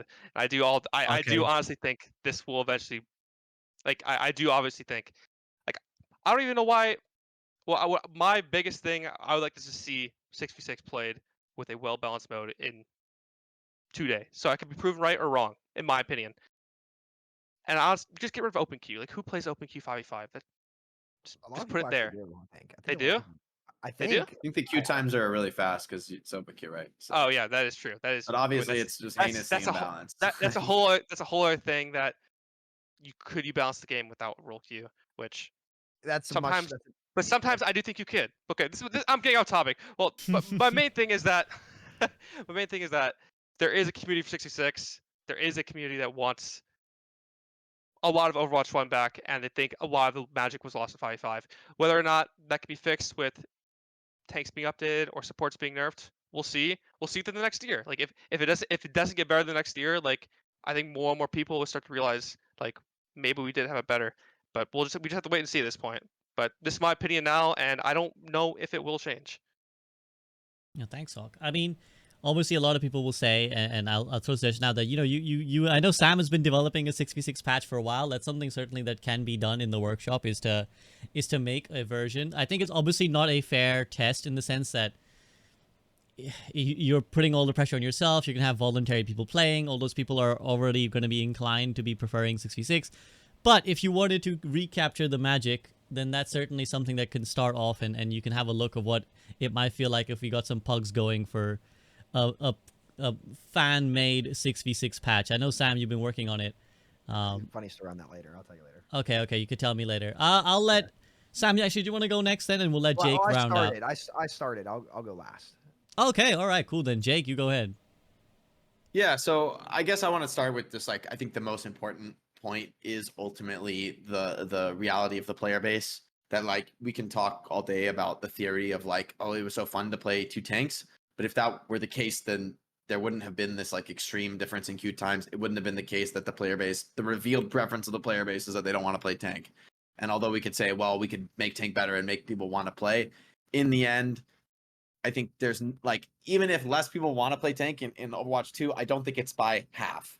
I think reducing the demand for tanks or the need for tanks by 50%, there's no way it like nuked the player. If it had like 80% of people don't want to play tank now or whatever, like, you know, if it had been more extreme, then we would still see tank queue times be instant and the other queue times be really long, like we did in Overwatch 1 6v6. And so I think the reality is that actually, as you'd expect, okay, the new heroes coming to support, okay, more people are playing support. Like when I'm sure the same thing will happen when a new hero comes on DPS or tank, people will play those roles more. I think the queue times, for at least for me, what I can see when I just look at like the 3 queue times, but obviously it's really skewed because it's GM, is that there's a much more balanced queue time, which suggests that the game fits the revealed preferences of the player base better than 6v6 did. Even if in theory a 6v6 game with 4 willing tank players was better, the reality is there weren't 4 willing tank players to add to the 6 willing DPS and support players that exist in the game. Like the ratio was off and they just had to. That's more important than anything else ultimately, is that the product is actually like high quality and fits what people actually show they want to play. So I think for me that's the most important core idea. I also think to further Avral's point about this multi-tank stacking being a problem is that you think about the history of the game and like all the metas in Overwatch 1. There was, to my remembering, there was 2 metas with 3 supports. One of them was goats. The other one was Brig came out. People hadn't realized they should play goats yet. We played like Mercy Zen Brig for a while. Yeah. So it was both Brig comps. It was 2 Brig comps were like the only times I can ever remember 3 supports ever being meta. Right. And DPS even more rare. Right. I don't think 3 DPS metas are like, They happen. They happen you sometimes. could say there was like some on some maps. Chengdu ball cheese, and there was some like 2CP meme strats, but like in the scope of the game, that was like when the game was like sort of reasonably being played competitively and optimized, very rare, very rare. Whereas triple tank meta was exceedingly common historically, even before goats, right? Even before goats, like Winston or like Winston Diva Zarya comps, or like Ryan Diva Zarya, or like when Hog was really broken, like Hog Zarya Ryan. You know, like there were a lot of triple tank comps, even with I mean, arguably Roadhog's not a great example for this, but there's in general, there's been a lot of triple tank metas, and that's because the Diva Matrix is a strong ability, right? What makes it stronger is if your whole goddamn team can fit inside your Diva Matrix. like that's, you know what I mean? Like, I mean, like to she me, did have 4 that's seconds of Matrix something. back then. To me, I think that's like, to make a clear example, like that's the reason this AoE stacking is so broken. what's better? Like Ryan Shield's a pretty big ability, right? Has a lot of HP to get through for the enemy team. What happens if my whole team is behind the Ryan Shield? What happens if when I Zarya bubble, my 5 teammates are in a line behind me and you literally can't even shoot them? Like, Okay. like it doesn't have to be 5, bro. But you see my point. The more what the nature of tanks is that the more we group up in AoE tanking abilities, the more strong and effective the tanking ability becomes. So the more we stack with each other, the better each one of our abilities gets. And then it just trends toward, why not run another AoE stacking ability? We're going to stack up anyway. Let's make it even better. And let's play Lucio 24/7 because we're all going to stack up better. I think that trend that the game was always pushing towards, we should stack up as like the meta game, play more tanks, play more heroes that hard group with each other. It like, for me, heroes like, let's say like Kiriko, I honestly don't know if Kiriko could have been relevant in like a world where everyone's playing mass tanks, because yeah, the ult's pretty good for that, but then like she doesn't have like an AoE healing mechanic. She really likes the TP is not that relevant if you're just gonna stack up and play together the whole game. Like some of these heroes that are, I think, more interesting and unique and individualistic that I think are really, really fun in Overwatch 2. I don't know if they would have fit in a world where Overwatch 1, where the game was so heavily based around grouping up, stacking with your teammates, like playing off the 2 tanks or more tanks in the past. But let's say even the 2 tanks, it was always, they are the center of the game and we all revolve around them, the rest of the heroes. And I think that ultimately had to go to allow the game to be more free, to allow individuals to be more free and to play the map more widely. Yes, we had to rework maps. Yes, we had to rework tons of heroes, and there's still so much more to do. But I do think there's just a brighter future in a world where the game isn't made for pro teams to like hard play all the synergies together, and like random people can hop on Overwatch. Maybe they've got a duo, maybe they're just solo queue and they can just like do their thing, and like that's reasonably okay. Like you're not forced, I think, to play as structured of a game. So people say it's like deathmatch. I think the reality is, obviously, it's not deathmatch. It's still a game with abilities. It's a middle ground between the heavy structure we had in 6v6 to like, yes, there's less structure, and yes, that makes it feel more deathmatchy. That's a world I like. I have more fun playing Overwatch these days than I used to, honestly. I'm playing solo queues. I mean, that's your opinion, and that's fine. Like, yeah, I don't see a problem with yeah. that, you know? Yeah. Nice. Ultimately, that's kind Appreciate of the key, some. is that it does come down to your feelings and your opinions. Yeah. But I do think And the what role argument you of the play player as well. base, I think the player base argument is one that goes beyond feelings, though. The idea that less people in general like playing tank, and so the game shouldn't ask as many tanks to exist. Sure.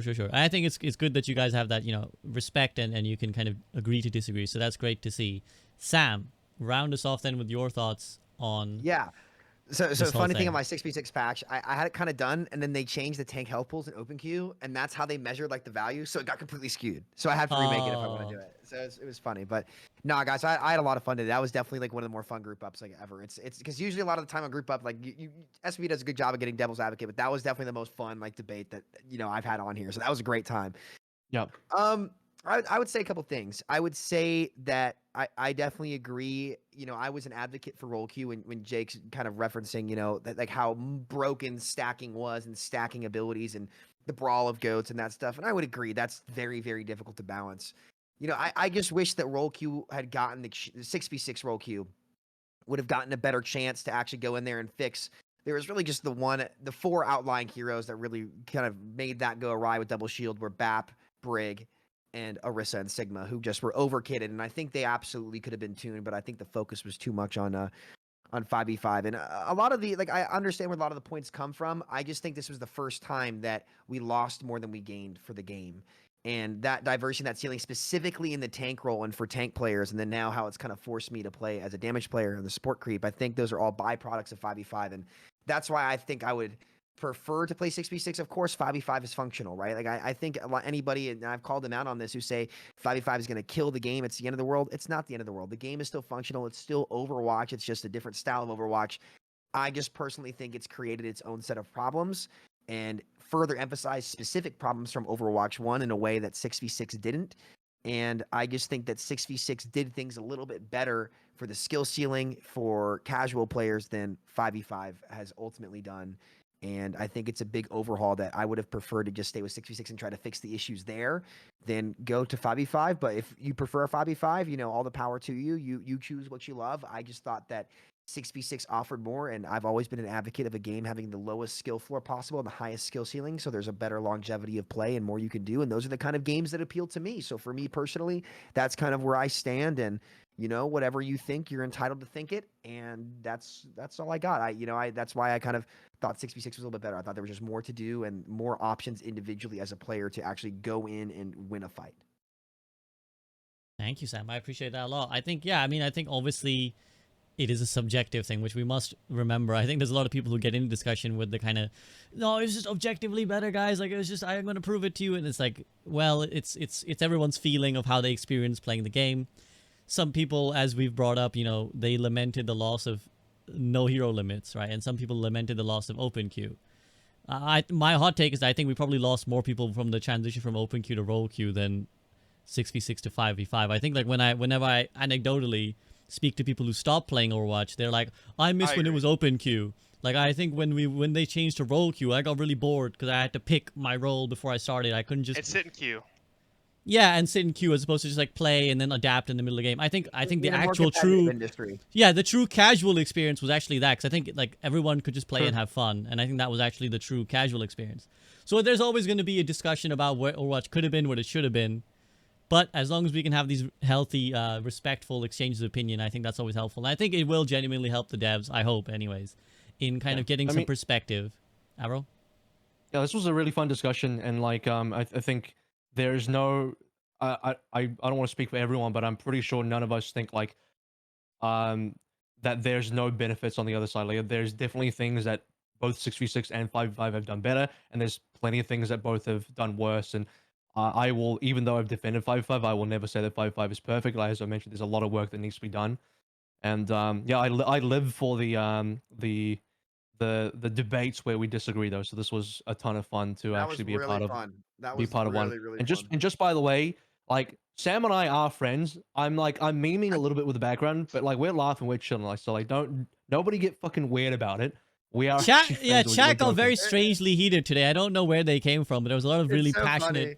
really passionate 6v6 defenders out in chat. Were really, really upset by slander I towards think that, their... well, the only people who are still thinking about this are people who want 6v6, because otherwise you just play the game. Fuck off. I don't care what you think. It's like the people who leave like bad, like, the trend about leaving like Yelp reviews or something. It's like, well, like, and sometimes reviews are always negative because those are usually the people that have something to say, right? It's kind of like that.